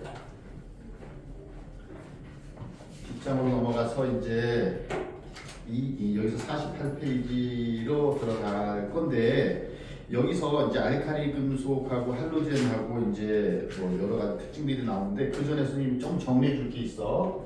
여기 좀 정리하고 넘어가자. 뒤에 내용이 있을 줄 알았는데 뒤에 내용이 없네. 이 교재가 새로 나왔어 오늘. 그러니까 그 전에 있던 책하고 더 추가된 내용들이 약간 빠진 부분이 있는데 1단원은 전에 있었던 통합각이 없었어. 그래서 이제 그게 또 추가됐고 그다음에 부분적으로 좀 이제 슬림해진 부분도 있긴 해. 자, 다시 일로 넘어가 보자. 자, 여기랑 여기를 볼 때 원자의 대부분은 빈 공간이에요. 그 원자의 크기를 결정하는 건 누구지? 전자예요. 전자가 핵으로부터 어디까지 발견되는지, 핵으로부터 어디까지 발견되는지, 곧 핵으로부터 인력을 받으면서 전자들이 존재하다가 발견되는 곳까지가 원자의 크기가 되는 거야. 그래서 원자의 크기를 결정할 때 전자가 중요한 역할을 하고 또 화학 결합이나 화학적 성질에서도 전자들이 중요한 역할을 해. 그 중에서도 가장 바깥 껍질에 있는 전자들이 화학 결합에 참여해서 원자의 화학적 성질을 결정을 해. 그것을 뭐라고 하냐면 원자가 전자라고 불러. 원자가 전자. 곧 원자의 가치를 결정하는 전자라는 뜻이야. 원자가 전자. 그래서 가장 마지막 껍질에 있는 전자수. 다른 말로 최외각 전자수라고 해요. 그런데 예전에는 이 말도 자주 썼는데 요새는 이 말을 잘 안 써요. 왜 이 말을 잘 안 쓰냐면요 18쪽 때문에 그래요. 자, 원자가 전자는 원자의 가치를 결정하는 전자다라고 해서 마지막 껍질에 전자가 하나 있으면 1쪽이라고 했지. 그래서 마지막 껍질에 있는 전자수가 원자가 전자인데 18쪽은 예외야. 18쪽은 뭐냐면 마지막 껍질에 전자가 헬륨은 2개 있고 나머지는 8개씩 있어. 그러면은 원자가 전자는 몇이라고 해야 될까요? 원자가 전자는 0이라고 해야 돼요. 0. 왜냐하면 화학결합이 하질 않아요. 화학결합을 하지 않기 때문에 18쪽은 화학결합에 참여하는 전자가 없기 때문에 원자가 전자수는 0이라고 해요. 그 전에 이걸 병행을 할 때가 있었어요. 병행을 할 때는 같았어요. 1쪽 원소는 원자가 전자도 1개고 최외각 전자도 1개고 똑같았어요. 2쪽은 2개, 여기도 2개. 그래서 언제까지냐면은 17쪽까지는요 원자가 전자수하고 최외각 전자수하고 일치합니다. 자, 1쪽은 1개, 2쪽은 2개, 13쪽 3개, 14쪽 4개, 15쪽 5개, 16쪽 6개, 17쪽 7개, 18쪽은 얘는 2 또는 8이야. 얘는 2 또는 8이지만 얘는 원자가 전자는 0이라고 했단 말이야. 그래서 18쪽은 원자가 전자수랑 최외각 전자수가 일치하지 않았어요. 그런데 1쪽부터 17쪽까지는 원자가 전자수가 이게 이제 최외각 전자수랑 똑같았어요. 그래서 18쪽은 달라서 옛날에는 이것도 있고 그래서 헷갈렸단 말이에요. 지금은 그냥 형식상으로 가장 마지막 껍질에 있는 전자수가 1주기에서만 2개, 나머지 주기에서는 8개씩 채워져 있으면 매우 안정해서 화학결합을 하지 않습니다. 이런 것들을 18쪽이라고 하고요. 이제는 얘는 잘 안 쓰고요. 일반학이나 이런 데서 가끔 나오지만 이런 데서 잘 안 쓰고요. 원자가 전자수라는 표현만 쓸 거고요. 18쪽은 0이라고 해요. 원자가 전자수가. 그래서 그렇습니다. 그래서 원자가 전자수는 뭐랑 일치하냐면 18쪽을 제외하고는 족, 번호, 끝자리랑 일치해요. 이해됐어요? 자, 그 다음에 원자의 크기 아까 얘기했는데 원자의 크기는 누가 결정한다고요? 전자가 어디까지 발견되는지에 따라서 원자의 크기가 결정되는데 이제는 원자의 크기는 중요한 게 아니에요. 일반적으로 껍질이 많아지면 조금씩 커지기는 하지만 다 그런 건 아닙니다. 또 껍질이 하나만 있어, 껍질이 2개만 있는 리튬은 있죠. 우라늄보다 더 커요. 우라늄 껍질 7개거든. 그게 왜 그러냐면요. 리튬은 핵 속에 양성자가 3개 있고요. 첫 번째 껍질에 전자가 2개 있고 그 다음 껍질에 전자가 하나 있어서 껍질이 2개 있으니까 2주기고요. 마지막 껍질에 전자 하나 있으니까 1쪽입니다. 그런데 우라늄은 원자 번호가 92번이에요. 플러스 92. 핵 속에 양성자가 92개나 있어. 그럼 전자도 92개 있어야 되지. 근데 첫 번째 껍질에 핵하고 인력이 크니까 매우 가까이 와 있어. 그래서 여기에 2개. 그 다음 껍질에 여기 8개. 그 다음 껍질에 18개. 이렇게 원자 번호가 크면 세 번째 껍질에 8개 다 채워지게 돼요. 18개. 그 다음에는 여기 18개, 그 다음에 여기 또 18개 채워지고, 그 다음에 이제 32개 채워지고. 그래서 288 아니다 이렇게 된다. 원래 2, 8, 8, 18, 18, 32, 32 이게 이제 뭐냐면 각 주기에 있는 1주기원소는 2개, 2주기원소 8개, 3주기원소 8개, 4주기원소 18개, 5주기원소 8개, 6주기 32개, 7주기 32개에서 여기까지 합치면 118개가 되는 거예요. 그런데 이제 1주기 원소는 여기만 채워지고요. 2주기 원소는 여기만 채워지는데 3주기 원소는 여기만 채워져요. 근데 4주기 원소는요. 18개가 있지만 네 번째 껍질에 8개 채워지고 세 번째 껍질에 10개가 더해져서 그래서 이걸 합쳐서 18로 넘어가는 거야. 그러니까 이 8개는 세 번째 껍질에 채워지는 거니까 결국 세 번째 껍질에는 총 몇 개가 들어가냐면 18개의 전자가 들어가게 돼. 네 번째 껍질에는 이제 몇 개가 들어가냐면 32개가 채워져. 그렇게 되면 18 다음에 32이 돼야 돼. 그래서 2, 8, 18, 32 그 다음에 또 여기 다 채워지면 이제 32개 그 다음부터는 이제 다시 줄어들게 돼. 그래서 이런 식으로 해서 껍질이 하나, 둘, 셋, 넷, 다섯, 여섯, 7개가 이렇게 있게 돼요. 근데 얘랑 크기를 비교하면 얘 껍질 7개인데도 불구하고 얘가 더 커요. 알겠어요? 그래서 껍질 수가 많다고 해서 무조건 큰 건 아니다라는 거. 자, 그런데 거기서도 이제 크기 나중에 규칙을 배울 거예요. 화학원에서 원자 반지름, 이온 반지름 크기 비교하는 규칙 배울 거예요. 자, 이제 지금부터 이제 여기 얘기를 할게요. 자, 우리는 아까 원자 번호 얘기를 했는데 원자 번호는 핵 속에 들어있는 양성자의 개수 이것을 원자 번호로 정했어요. 그리고 중성의 원자 상태일 때 이온이 아닌 원자 상태일 때는 전자 수하고도 같아요. 그런데 화학 반응을 할 때 전자를 잃거나 얻기도 하잖아요. 그러니까 원자 상태일 때만 전자 수가 양성자 수랑 똑같고 그것이 원자 번호라는 것. 그리고 원자의 크기는 전자가 어디까지 발견되는지에 따라서 원자의 크기가 결정되지만 질량은 전자는 상관없어요. 전자의 질량은 무시할 정도로 작거든. 전자의 질량은 무시할 정도로 작기 때문에 우리는 원자의 질량을 어디에 다 집중되어 있냐면 요 조그만 크기는 매우 작은 요 핵 속에 다 집중되어 있는 거야. 그럼 핵 속에는 뭐가 있어? 양성자하고 중성자가 있는데 얘네들은 질량비가 거의 1대1이었어. 지금은 과학이 발달해서 중성자가 양성자보다 조금 더 무겁다는 걸 알아. 지금은. 그런데 예전에는 몰랐고 거의 1대1이기 때문에 같은 줄 알았어. 약간의 차이 나는 건 측정상의 오차 정도로 생각을 했고 그 오차 정도도 측정이 안 됐었단 말이야. 그래서 얘랑 같으면은 얘의 개수랑 얘의 개수를 더한 것이 질량과 비례하겠지. 그래서 이 둘을 더한 것을 질량수라고 하고 질량과 비례하는 숫자다라고 생각을 한 거야. 따라서 양성자가 몇 개 있고 중성자가 몇 개 있고 그것을 개수 이거를 핵을 구성한 입자라고 해서 핵자라고 하는데 핵자의 개수가 질량수가 되는 것이다. 그래서 초기에는 이것을 원자들의 상대적 질량비로 생각을 했었어. 그런데 그것은 틀렸다는 걸 알게 됐어. 양성자 수하고 중성자 수를 같은 원자를 두 개가 합쳐졌어. 그럼 양성자 수 2배 되고 중성자 수 2배 되니까 질량수는 2배가 되지. 그런데 실제 질량은 2배보다 작아진대.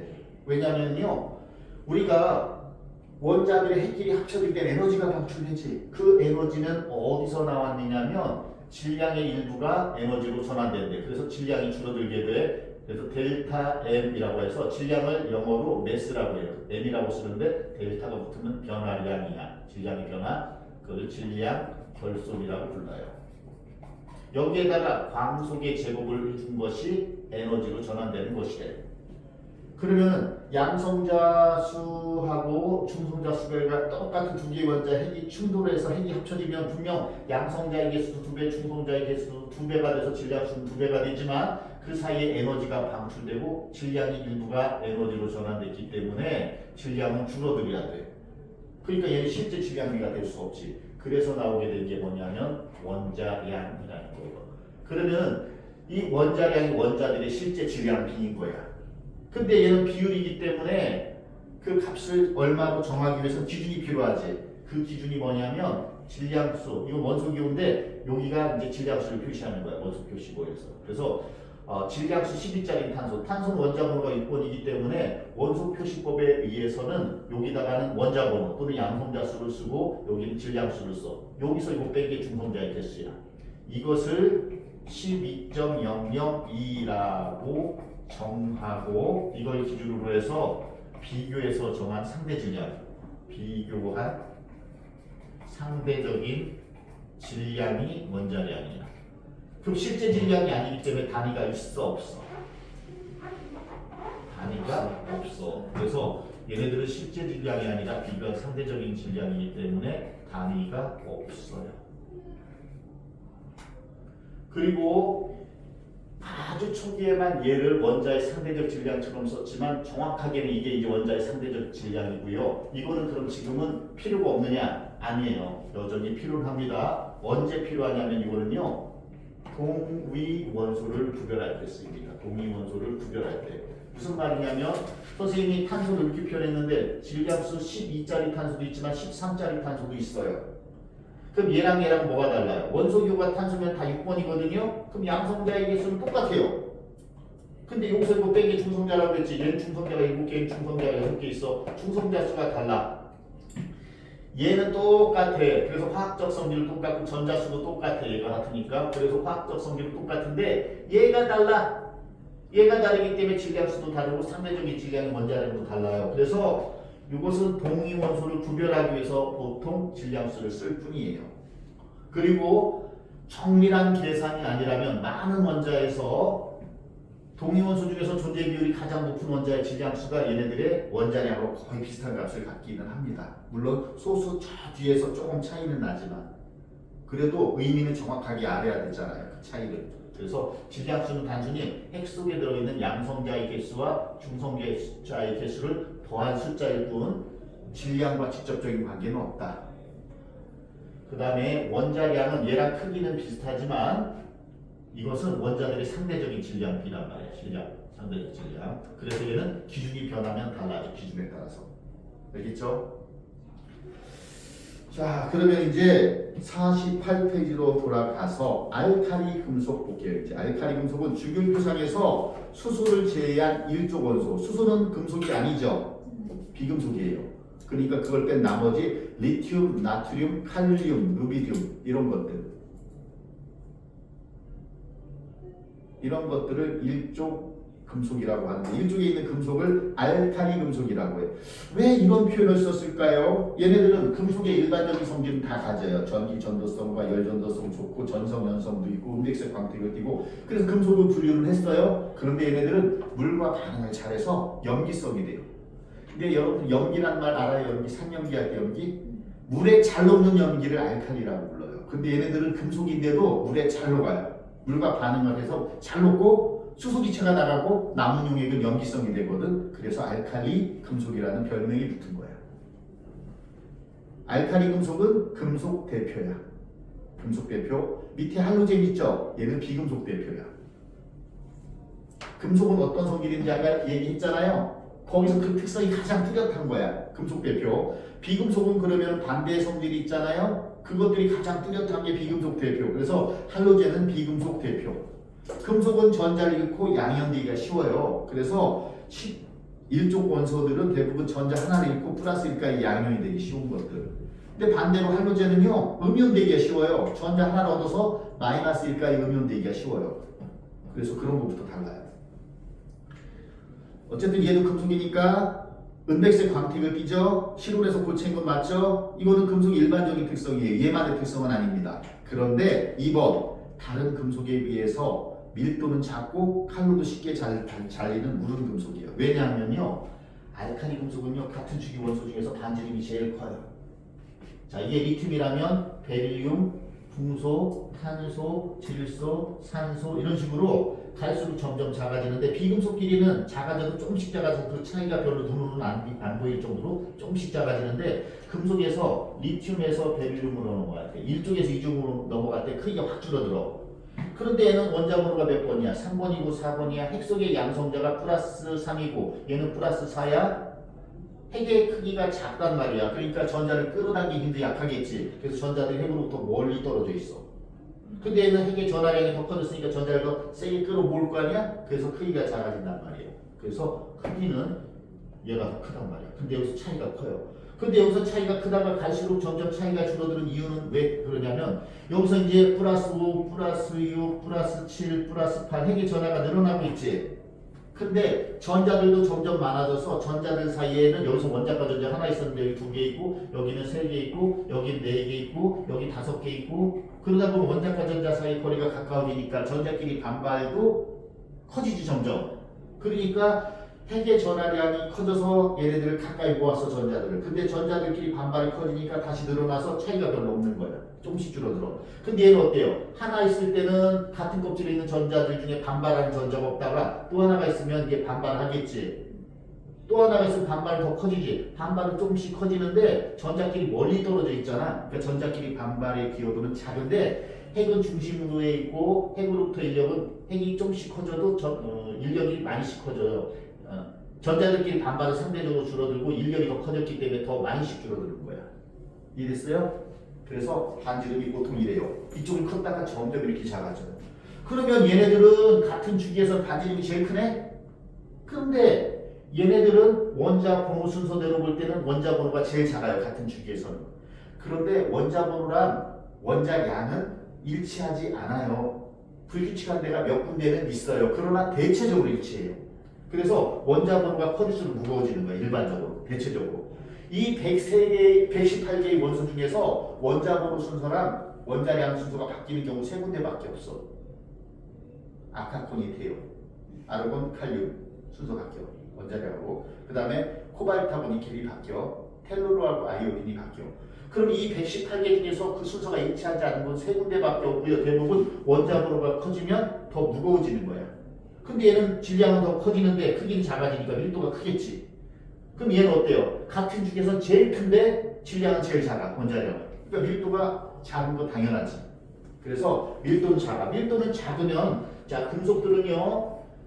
이 금속에 있는 이 바깥에 있는 전자를 원자과 전자라고 하는데 이것이 핵으로부터 멀리 떨어져 있어서 이렇게 오다가 여기 오잖아요. 그럼 이쪽 핵하고 이쪽 핵하고 거리가 비슷하면은 여기 왔을 때 얘랑 받는 인력과 이거로부터 받는 인력이 비슷하니까 일로 왔던 전자가 일로도 오지. 그 다른 원자를 자유롭게 이동해. 그래서 그걸 자유전자라고 하는 거야. 그러면 이게 멀리 떨어졌으니까 결합력도 약하겠네. 정전기적인 인력은 핵과 전자 사이의 정전기적인 인력의 크기는 거리가 멀면 약하고 핵의 전하량이 작기 때문에 또 약해. 그러니까 어때요? 이 전자들이 핵과 핵을 묶어주는 역할을 하는 거지. 근데 얘네들이 천천히 움직이질 않아요. 자 보세요. 핵은 무겁죠.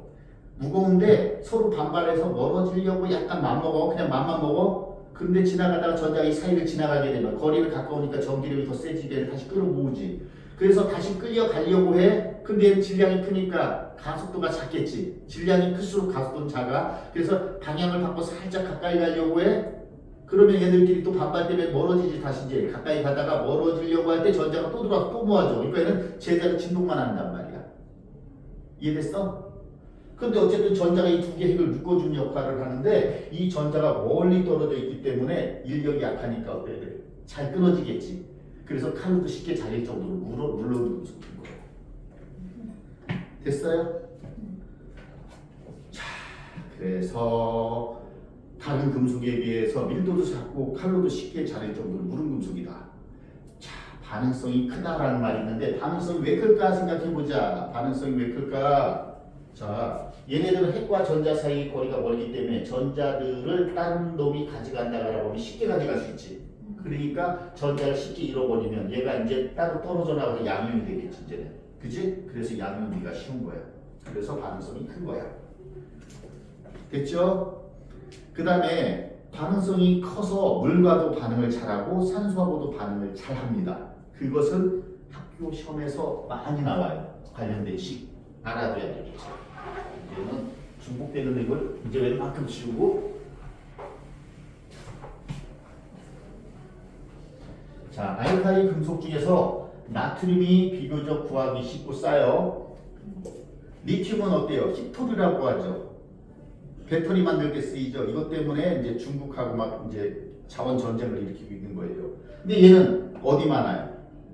바닷물 속에 어마어마하게 많잖아요. 바닷물 전기 분해하면 일단 물은 아니야. 바닷물 일단 가열해. 바닷물을 가열해서 다 증발시켜. 그러면 염들이 남죠. 그렇죠. 그 속에 대표적인 소금인데 그때 나트륨을 얻으려면 어떻게 해야 되냐면요. 얘네들을 또 산소 없이 가열을 해서 녹여. 그런 다음에 전기 분해를 해. 바닷물을 그대로 전기 분해하면 물이 분해돼. 염화나트륨이 분해되는 게 아니라. 그런데 바닷물을 모두 증발시켜서 소금을 얻다 보면 소금에서도 가장 많은 성분이 얘잖아요. 얘를 액체 상태로 한 다음에 전기 분해를 해요. 그럼 액체 상태로 존재하면 얘네들은 실제로는 이온 결합 물질일 때는 얘네들이 액체 상태로 녹을 때는 따로따로 움직여. 함께는 존재하되 완전히 분리는 안 돼. 근데 함께 존재하되 얘네들이 따로따로 움직여. 이 상태에서 전기 분해를 하잖아. 그럼 플러스 극으로는 누가 끌려와? 음이온이 끌려오고 마이너스 극으로는 양이온이 끌려와. 서로 반대 전하를 띈 것들이 정기적 인격이 작용해서. 그러면 여기서는 어떻게 반응하냐면 플러스 극에선 전자를 받아들여. 마이너스 극에서 전자를 내놓고 플러스 극에서 전자를 받아들이는 것이기 때문에 자 여기서는 마이너스 극에서 전자를 공급해줘 여기다가. 알겠어요? 그 다음에 여기서는 전자를 뺏어갑니다. 그래서 전자를 뺏어가면 염소가 되고요. 전자가 이렇게 떨어져 나오겠지. 근데 얘는 원자 상태로는 존재하지 않아요. 이원자 분자로 존재해 항상. 그래서 얘가 두 개 상태라 되면 얘가 두 개, 얘는 두 개 되고 얘는 상온에서 기체 상태죠. 그러면 얘는 거꾸로 전자를 얻어요. 전자를 얻으면 이제 뭐가 돼요? 나트륨이 상온에서 이제 고체가 되겠죠. 자, 그런데 문제는 전체식을 전기분해할 때는 전자수가 똑같아야 돼요. 전자수를 통일을 시키려면 다 두 배 해주면은 이런 형태로 되는 게 뭐라고 했지? 얘라고 했지? 그러니까 얘는 다시 어떻게 쓸 수 있어? NaCl 이렇게 쓸 수 있어. 전자는 소거대 반대쪽에 있으니까 그러면 얘네들은 나트륨하고요. 염소 기체로 이렇게 나눠지는 거야. 이렇게 해서 뭘 얻을 수 있어? 나트륨을 얻을 수 있어. 이렇게 해서 이제 나트륨을 얻었는데 나트륨은 알칼리 금속이고요. 얘가 어떤 성질이 있는지를 알아보기 위해서 물과 또 반응을 시킬 거야. 그럼 얘는 그냥 물에만 녹는 게 아니라 반응하면서 녹는 거야. 그래서 얘를 물에다 넣잖아요. 알칼리 금속이 물과 반응하면 수소 기체가 발생한다는 거 기억하세요. 수소 기체가 발생을 해요. 그럴 때 어떤 애들이 이렇게 쓰기도 해요. 수소 기체가 발생한다고 해서 H2 이게 수소 기체네. 그러면 남는 것이 산소랑 나트륨이니까 산화나트륨을 쓰기도 해요. 이렇게 쓰는 애들도 있어요. 그러면 개수 맞추면 이렇게 쓰면 되겠네. 이렇게 쓰는 애들이 있는데 이렇게 쓰면 틀려. 알칼리 금속은 왜 알칼리 금속이라고 했지? 알칼리 금속이 물과 반응하면 수소 기체를 나오지만 수용액은 뭐가 된다고 했어? 염기성이 된다고 했지. 염기성이 되려면 뭘 갖고 있어야 돼? OH. 그렇지. OH를 갖고 있어야 돼. 그래서 얘네들은 NaOH가 돼야 돼요.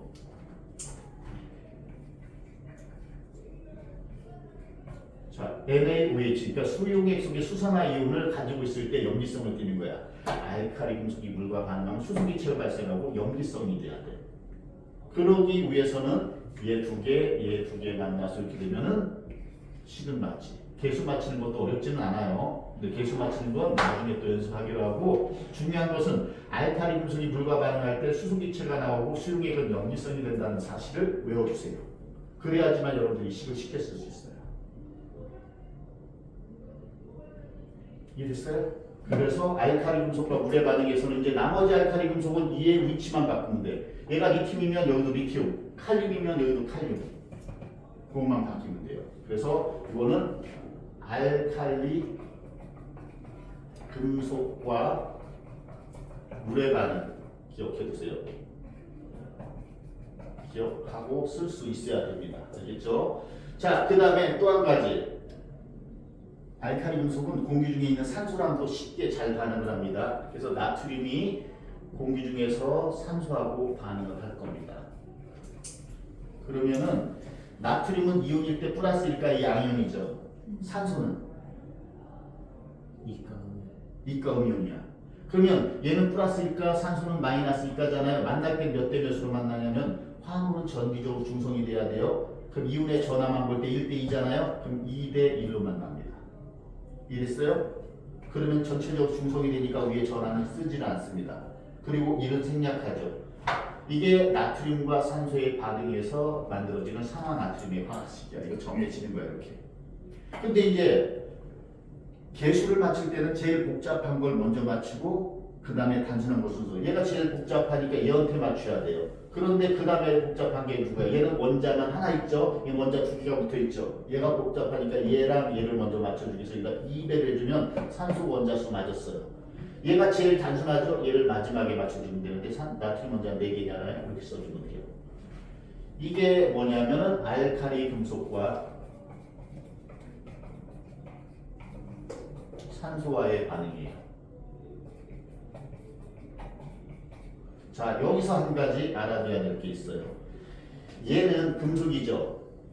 금속은 고체 상태에서도 전기 전도성이 있고요. 액체 상태에서도 전기 전도성이 있어요. 그래서 고체, 액체 모두 전기 전도성이 우수합니다.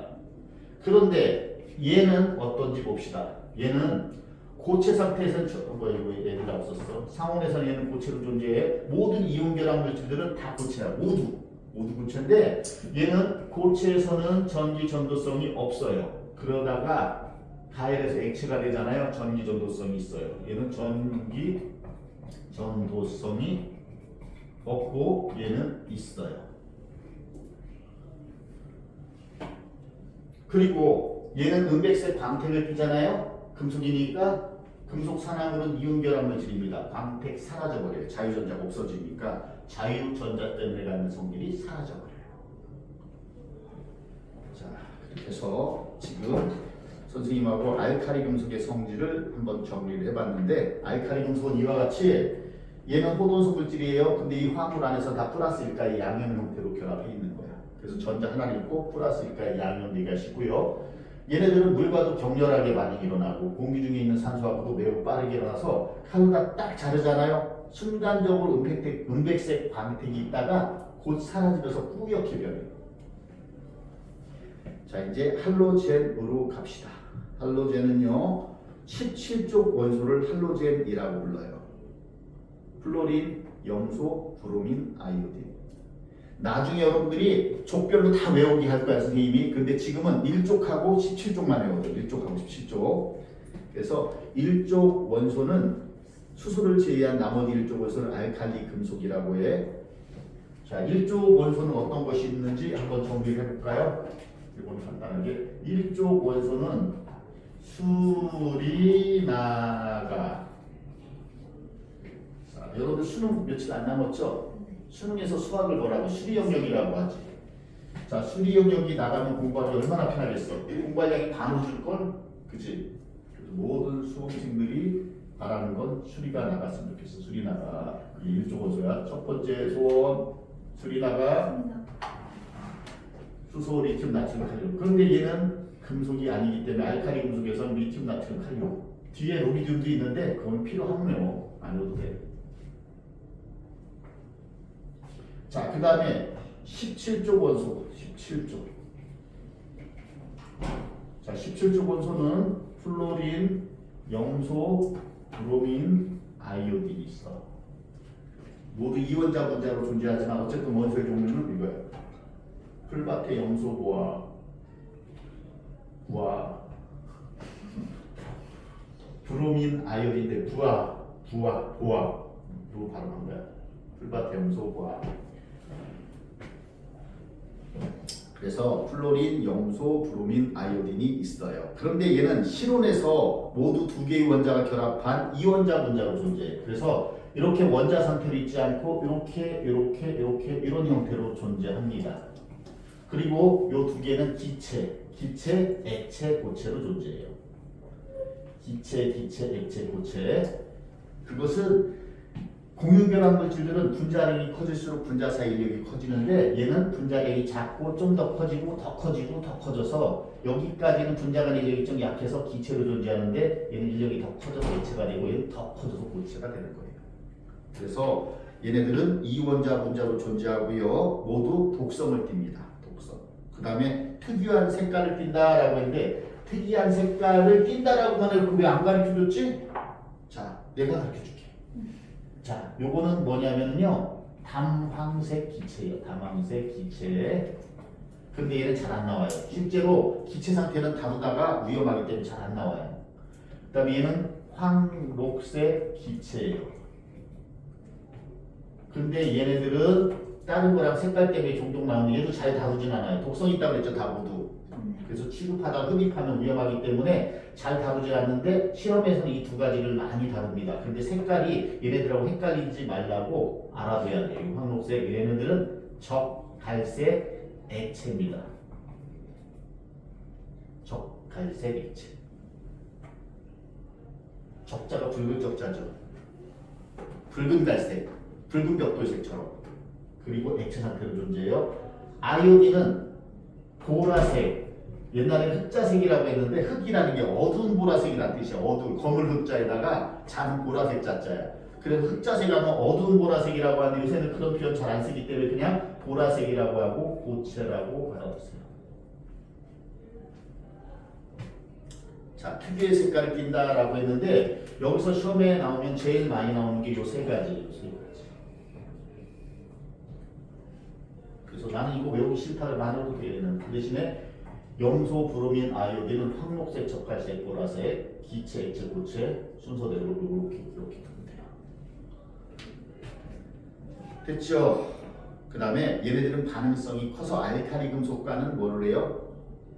이온계라고 해요. 알칼리 금속과는 그러니까 알칼리 금속이 전자 하나를 잃기 쉽죠? 할로젠은 전자 하나를 얻고 마이너스 1까지 음연이 되기 쉬워요. 그래서 알칼리 금속과는 전자를 주고받아서 이온 결합을 합니다. 근데 수소는요 이온이 되면 양이온이 되는 건 알고 있죠 거의. 근데 수소는 음이온이 될 때도 있어요. 자 봐봐. 수소는요 가운데 핵 속에 양성자 하나 있고 주위에 전자가 하나 있어요. 중성자 없는 원소가 유일하게 얘예요. 대부분의 원소들은 양성자가 하나 있으면 양성자가 두 개 있으면 중성자도 두 개, 양성자가 세 개 있으면 중성자도 세 개. 보통 그런 식이거나 같거나 중성자가 하나 더 많거나 그래요. 20번 이내에서는. 그러다가 나중에 30번, 50번 이렇게 넘어가면 양성자보다 중성자들이 훨씬 더 많아요. 뭐 5개, 또 10개, 15개, 20개, 심지어 80번대, 뭐 90번대 되잖아요. 그럼 한 40개, 막 30개, 이렇게 3, 40개씩 많아요. 중성자가 더. 근데 우리는 주로 원자번호 20번 이내를 주로 다루잖아요. 그죠? 원자번호 20번 이내에서는요, 얘 빼고는 대부분 양성자랑 중성자가 비슷하다라고 기억해 두면 돼요. 자, 어쨌든 얘는 이건데 얘가 안정해지려면 18쪽처럼 돼야 되거든. 18쪽은 수소, 18쪽에 수소 옆에 뭐가 있어? 수소 다음에 헬륨이잖아요. 헬륨은 전자가 몇 개 있어? 2개 있지? 그럼 얘는 수소 원자끼리 이렇게 공유 결합해서 여기 있는 전자 얘가 하나 여기다 내놓고 얘가 여기다 하나를 내놓으면은 H2가 돼서 핵 주위에 전자가 2개가 돼서 안정해지는 거예요. 그래서 얘도 어때? 껍질은 하나고 전자가 2개 있어요. 그래서 헬륨처럼 돼서 안정해지는 거고 얘도 마찬가지야. 그래서 공유 결합을 하는 거예요. 그런데 얘가 만약에 수소 원자가 여기 있던 전자 하나를 잃어버리면 뭐가 돼요? 수소 양이온이 되는 거고 이게 없어지면. 그럼 뭐만 있어요? 핵 속에 양성자가 하나 있죠. 그래서 이것을 수소 이온이라고도 하고 양성자라고 불러요. 앞으로. 알겠어요? 그런데 이것도 있어요. 이건 뭐라고 읽어요? 얘는 양성자라고도 읽기도 하고 수소 이온이라고도 읽어요. 근데 이거는 존재해요. 있어요. 근데 이건 뭐라고 불러요? 수소 이온하면 헷갈리잖아요. 얘는 수소화 이온이라고 불러요. 음이온에다가 화자 붙이잖아요. 소자는 생략해야 되지만 얘는 안 해요. 왜 안 하는 이유는 수화 이온 이런 표현을 쓰는데 수화는 뭐냐면 물 분자에 둘러싸였을 때 수화됐다는 표현을 써요. 그래서 어떤 양이온 또는 음이온이 물 분자에 의해서 둘러싸이게 되면 수화됐다는 표현을 쓰기 때문에 수화된 이온인지 헷갈리잖아요. 그래서 여기서는 소를 생략 안 하고 그냥 수소화 이온이라고 해요. 그럼 얘는 전자가 하나만 있을 때는 이제 불안정하지만 공유 결합하지 않고 전자를 하나 더 얻으면 헬륨처럼 돼서 전자 배치는 안정해집니다. 그런데 이건 특이한 경우에만 만들어지는 거예요. 보통 때는 이런 형태로 보통 표현을 우리가 많이 하죠. 자, 그런데 지금 선생님이 이제 그 얘기를 왜 했냐면 이제 수소는 비금속이라서 공유 결합을 더 많이 해서 그리고 수소 양이온은 우리가 이제 그 수용액에서 어떤 그 HCl 같은 것들은 분자 상태거든. 보통 분자 상태야 공유 결합 물질이고. 근데 수용액이 물 속에 들어가게 되면 얘가 전류가 흐르고 전류가 흐른다는 얘기는 이온이 만들어낸다는 얘기죠. 그래서 얘는 수용액 속에서 얘네들이 H 플러스하고 Cl 마이너스로 이렇게 이온화돼서 이온이 존재한다라는 의미로 쓰는 거예요. 그렇지만 얘는 솔직히 이거 단독으로 존재하진 않아요. 물 분자랑 결합해서 여기 물 있잖아. 충액이라는 뜻이고 물 분자랑 결합해서 H3O 플러스 형태로 존재해요. 얘는 실제로는. 얘만 단독으로 존재하지 않는데 이것을 몰랐을 때 썼던 개념이에요. 사실. 자, 지금 그 얘기를 한 이유는 이제 아까 여기서 뭐가 나오냐면은 알칼리 금속과는 이온 결합하지만 수소하고는 공유 결합을 해요. 그래서 수소하고의 화합물이 잘 만들어진다라는 말이 나와 있고, 자 알칼리 금속과 반응하면 이렇게 되겠죠. 자 나트륨하고 염소가 반응을 하게 되면 나트륨은 플러스일까, 염소는 마이너스일까니까 1대1로 결합하죠. 자, 그래서 얘는 기체 상태, 얘는 고체 상태에서 반응을 한다면 이렇게. 그럼 이렇게 쓰면 식은 맞추죠. 1대1로 만나야 되니까. 자, 선생님 학교 다닐 때 이거 실험을 해봤었어요. 어떻게 실험하냐면요. 여기에다가 이렇게 직기병이라고 하는 병이 있어요. 이렇게 생긴 병이 있는데 이렇게 생긴 병에다가 여기다가 염소 기체를 가득 채우고 유리 뚜껑으로 막아놓고 얘 흡입하면 안 되기 때문에 마스크 써야 돼요. 마스크 쓰고 여기다 염소 기체를 가득 채우면 무슨 색깔? 황록색의 기체가 채워져 있어요. 여기다가 나트륨 고체를 조각을 집어넣어요. 여기다가. 그럼 반응이 일어날까요? 안 일어나요. 안 일어나요. 왜냐하면 에너지가 부족하기 때문에 안 일어났고 한참 있어야지 천천히 일어날 거야. 근데 여기다가 물을 한 방울 떨어뜨리잖아요. 순간적으로 격렬하게 반응을 합니다. 팍! 하면서 불꽃이 확 난 다음에 노란색 불꽃이 나요. 나트륨 때문에. 그런 다음에 여기서 바닥에 하얗게 가루가 생기는데 이게 소금이에요. 주문 먹을 수 있어요? 무서워서 못 먹어. 소금인데. 그렇게 해서 이제 만들어집니다. 그래서 얘네들이 이렇게 반응했을 때 일단 반응을 일으키기 위해서 필요한 최소한의 에너지가 있어야 되는데 그냥 공기 중에 놔두면 반응 속도 대단히 느리는데 물을 한 방울 떨어뜨리면 그때 물과 나트륨이 반응하면서 열이 발생을 해요. 그때 그 열에 의해서 이 반응이 폭발적으로 일어나서 불꽃이 나면서 팍 반응이 일어납니다. 그래서 알칼리 금속이 할로젠하고 반응했을 때 이렇게 이온 결합 물질이 아주 잘 만들어집니다. 그리고 또 자, 염소하고 수소가 반응을 하게 되면 HCl, 염화수소 기체가 만들어집니다. 이런 식으로. 자, 그러면 여기다가 또 브로민도 반응시키고요. 또 여기다가 아이오딘도 반응시키잖아요. 그럼 반응이 일어나는 정도가 달라요. 위에보다는 밑으로 갈수록 반응 속도가 점점 빠르고 폭발적이야. 여기서도 똑같이 200HBI 되고요. 여기서 200HI가 되는데 얘네들은 빠르게 일어나는데 얘는 폭발적으로 일어나는데 얘는 더 엄청나게 빠른 속도로 반응이 일어납니다. 폭발적으로. 왜 아래로 갈수록 반응이 일어나기 쉽냐면요. 얘네들은 공유결합하고 있는 건데 얘는 다 똑같지만 얘네들은 반지름이 아래로 갈수록 커지잖아요. 그러면은 자 브로민하고 브로민이 공유결합했을 때 여기 핵 있고요. 이게 이제 공유전자예요. 공유전자들은 핵과 핵을 묶어주는 역할을 해요. 이 전자쌍이 마이너스를 띠고 있잖아요. 이들의 인력작용하고 이들이서 인력작용해서 얘네들을 묶어주는 역할을 합니다. 근데 반지름이 커질수록 어떻게 돼요? 얘하고 얘 사이 거리가 멀어요. 그러면 이 공유전자와 핵 사이에도 거리가 멀기 때문에 작은 에너지 가지고도 쉽게 끊어집니다. 그래서 반응이 더 격렬하게 일어나는 아래로 갈수록. 자, 그래서 수소 화합물 중에서 HF, HBr, HCl, HBr, HI 그런 식으로 만들어지는데 이를 갈수록 더 격렬하게 반응을 한다. 아래로 갈수록. 그리고 아래로 갈수록 얘네들이 더 산성이 세져요. 이거보다 이게 더 강산, 이거보다 이게 더 강산. 왜? 여기서도 서로 결합했을 때 거리가 이게 더 멀잖아요. 아래로 갈수록. 그리고 물에 녹았을 때 더 잘 끊어져서 H 플러스를 더 많이 내놓을 수 있어요. 얘가. 제일 강산, 그 다음 HBr은 약산이고요. 자, 그 다음에 이제 원자의 전자 배치는 아까 선생님이 설명했던 거랑 중복이 되네요. 그죠? 보어의 원자 모형이 설명하기 쉽기 때문에 많이 설명을 합니다. 그래서 보어의 원자 모형에 따르면 전자는 특정한 에너지를 갖는 궤도에 따라서 운동을 하고 이 궤도는 전자 껍질이라고 한다라고 했는데 이 궤도는 실제로 있는 게 아니라 보어의 생각이었던 거예요. 근데 우리는 보호 이론을 배우는 것이 나중에 너희들이 착각을 해. 실제 원자가 이렇게 생겼다고 착각을 해. 그거 아니야. 그냥 보호의 이론은 원자의 모형을 밝혀가는 과정의 한 단계일 뿐인데 단지 원자를 설명하기가 쉽기 때문에 너희들을 이해시키기 쉽기 때문에 이런 모형을 즐겨 쓸 뿐이야. 그럼 보호가 말한 이 궤도는 실제로는 없고요. 그 궤도상에서 발견될 확률이 높을 뿐이야. 전자들이 발견될 확률이. 그러한 껍질은 있어. 궤도는 아니지만.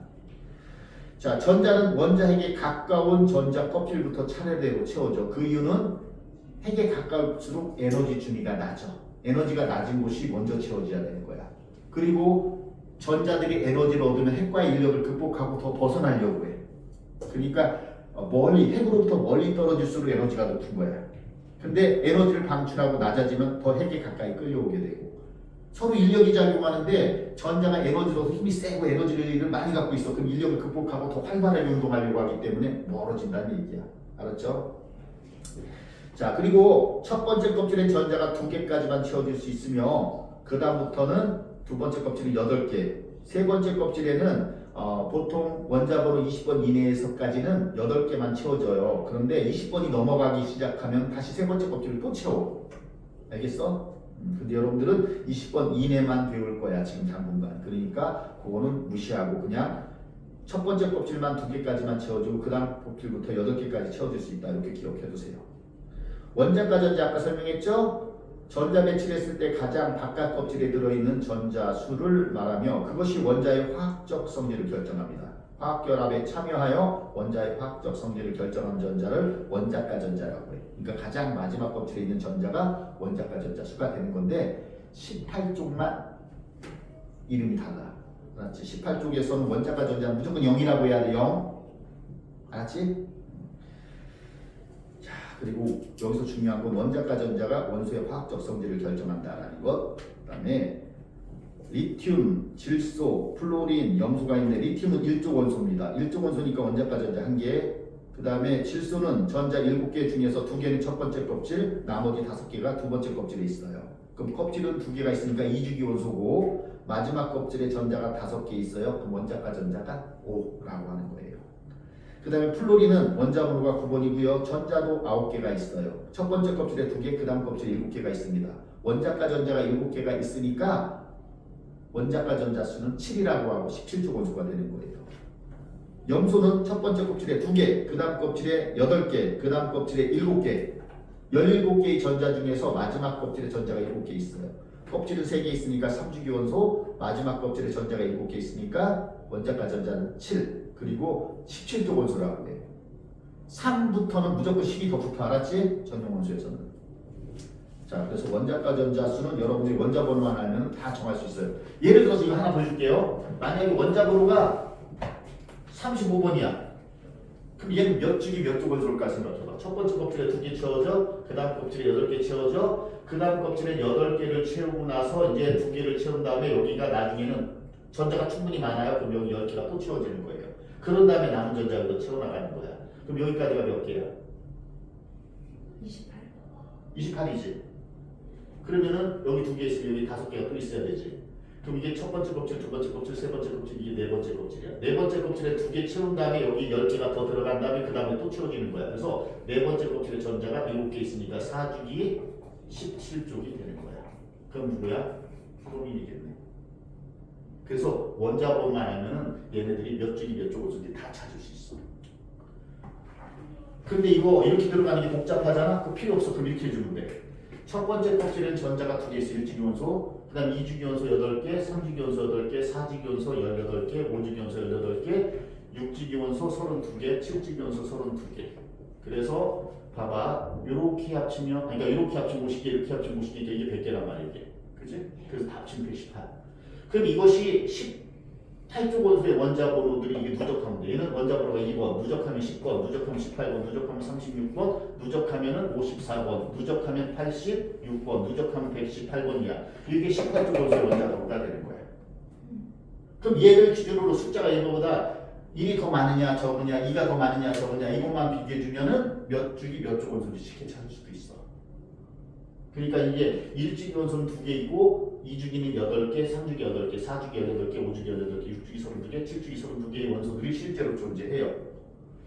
그러면 이제 하나 해볼게요. 만약에 원자 번호가 87번이야.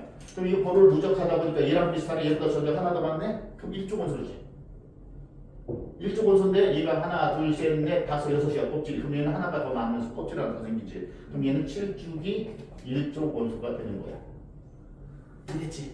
그러면은 무지하게 큰 원자들도 다 찾아낼 수 있어. 알았지? 그런데 이 정도까지 몰라도 여기까지만 알아도 돼. 지금은. 자, 됐고요. 이제 49페이지 보시면 1주기에서 3주기 원소의 전자 배치인데 3주기 원소까지가 18번까지만 나와 있어요. 그죠? 그러면은 조금 아까 얘기한 것처럼 그 규칙대로 보어의 규칙대로 하면 이렇게 배치가 됩니다.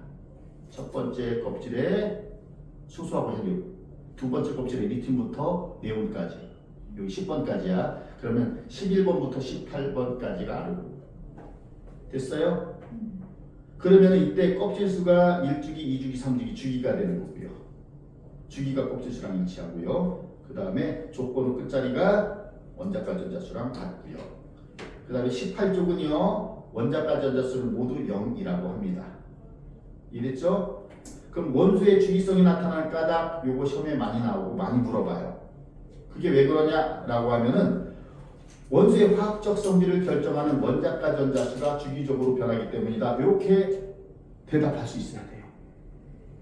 근데 서술형일 때 여러분들이 알고 있어도 쓰려고 하면 잘 안 나오잖아요. 그래서 여러분들이 이거는 반복해서 자꾸 받으면 되고요. 옆 페이지 보세요. 원자과 전자수의 주기성 나와 있죠. 수소는 원자과 전자수가 하나고 헬륨은 18쪽이니까 0이지. 그 다음부터는 1, 2, 3, 4, 5, 6, 7, 그 다음 0. 다시 1, 2, 3, 4, 5, 6, 7, 0. 이렇게 되는 거야. 반복되는 게요. 근데 20번을 넘어가면은 전이원소 때문에 반복이 안 되고 1, 2, 2, 2, 1, 2, 2, 2, 1, 2, 3, 4, 5, 6, 7 이렇게 같이 넘어갑니다. 그래서 이거는 20번 이내에서만 이렇게 쓰면 돼요. 어차피 20번 이내에서만 나오니까. 자, 개념 속속은 여러분들이 이제 자습실에 가서 이거 풀고 개념 속속만 그 다음에 오늘 배운 거 원래는 이제 숙제 또 따로 나가는데 여러분들 테스트는 언제 있냐면 오늘 배운 걸 다음 주에 테스트 할 거예요. 그런데 오늘은 지난번에 배운 게 없잖아요. 그 테스트 할 게 없잖아요. 그래서 선생님이 오늘 배운 거는 간단히 개념 확인만 할 걸 만들었으니까 여기 자습실 알죠? 여기 넘어가셔서 잠깐 쉬었다가 49페이지에 있는 개념 속성만 일단 보세요. 그리고 숙제는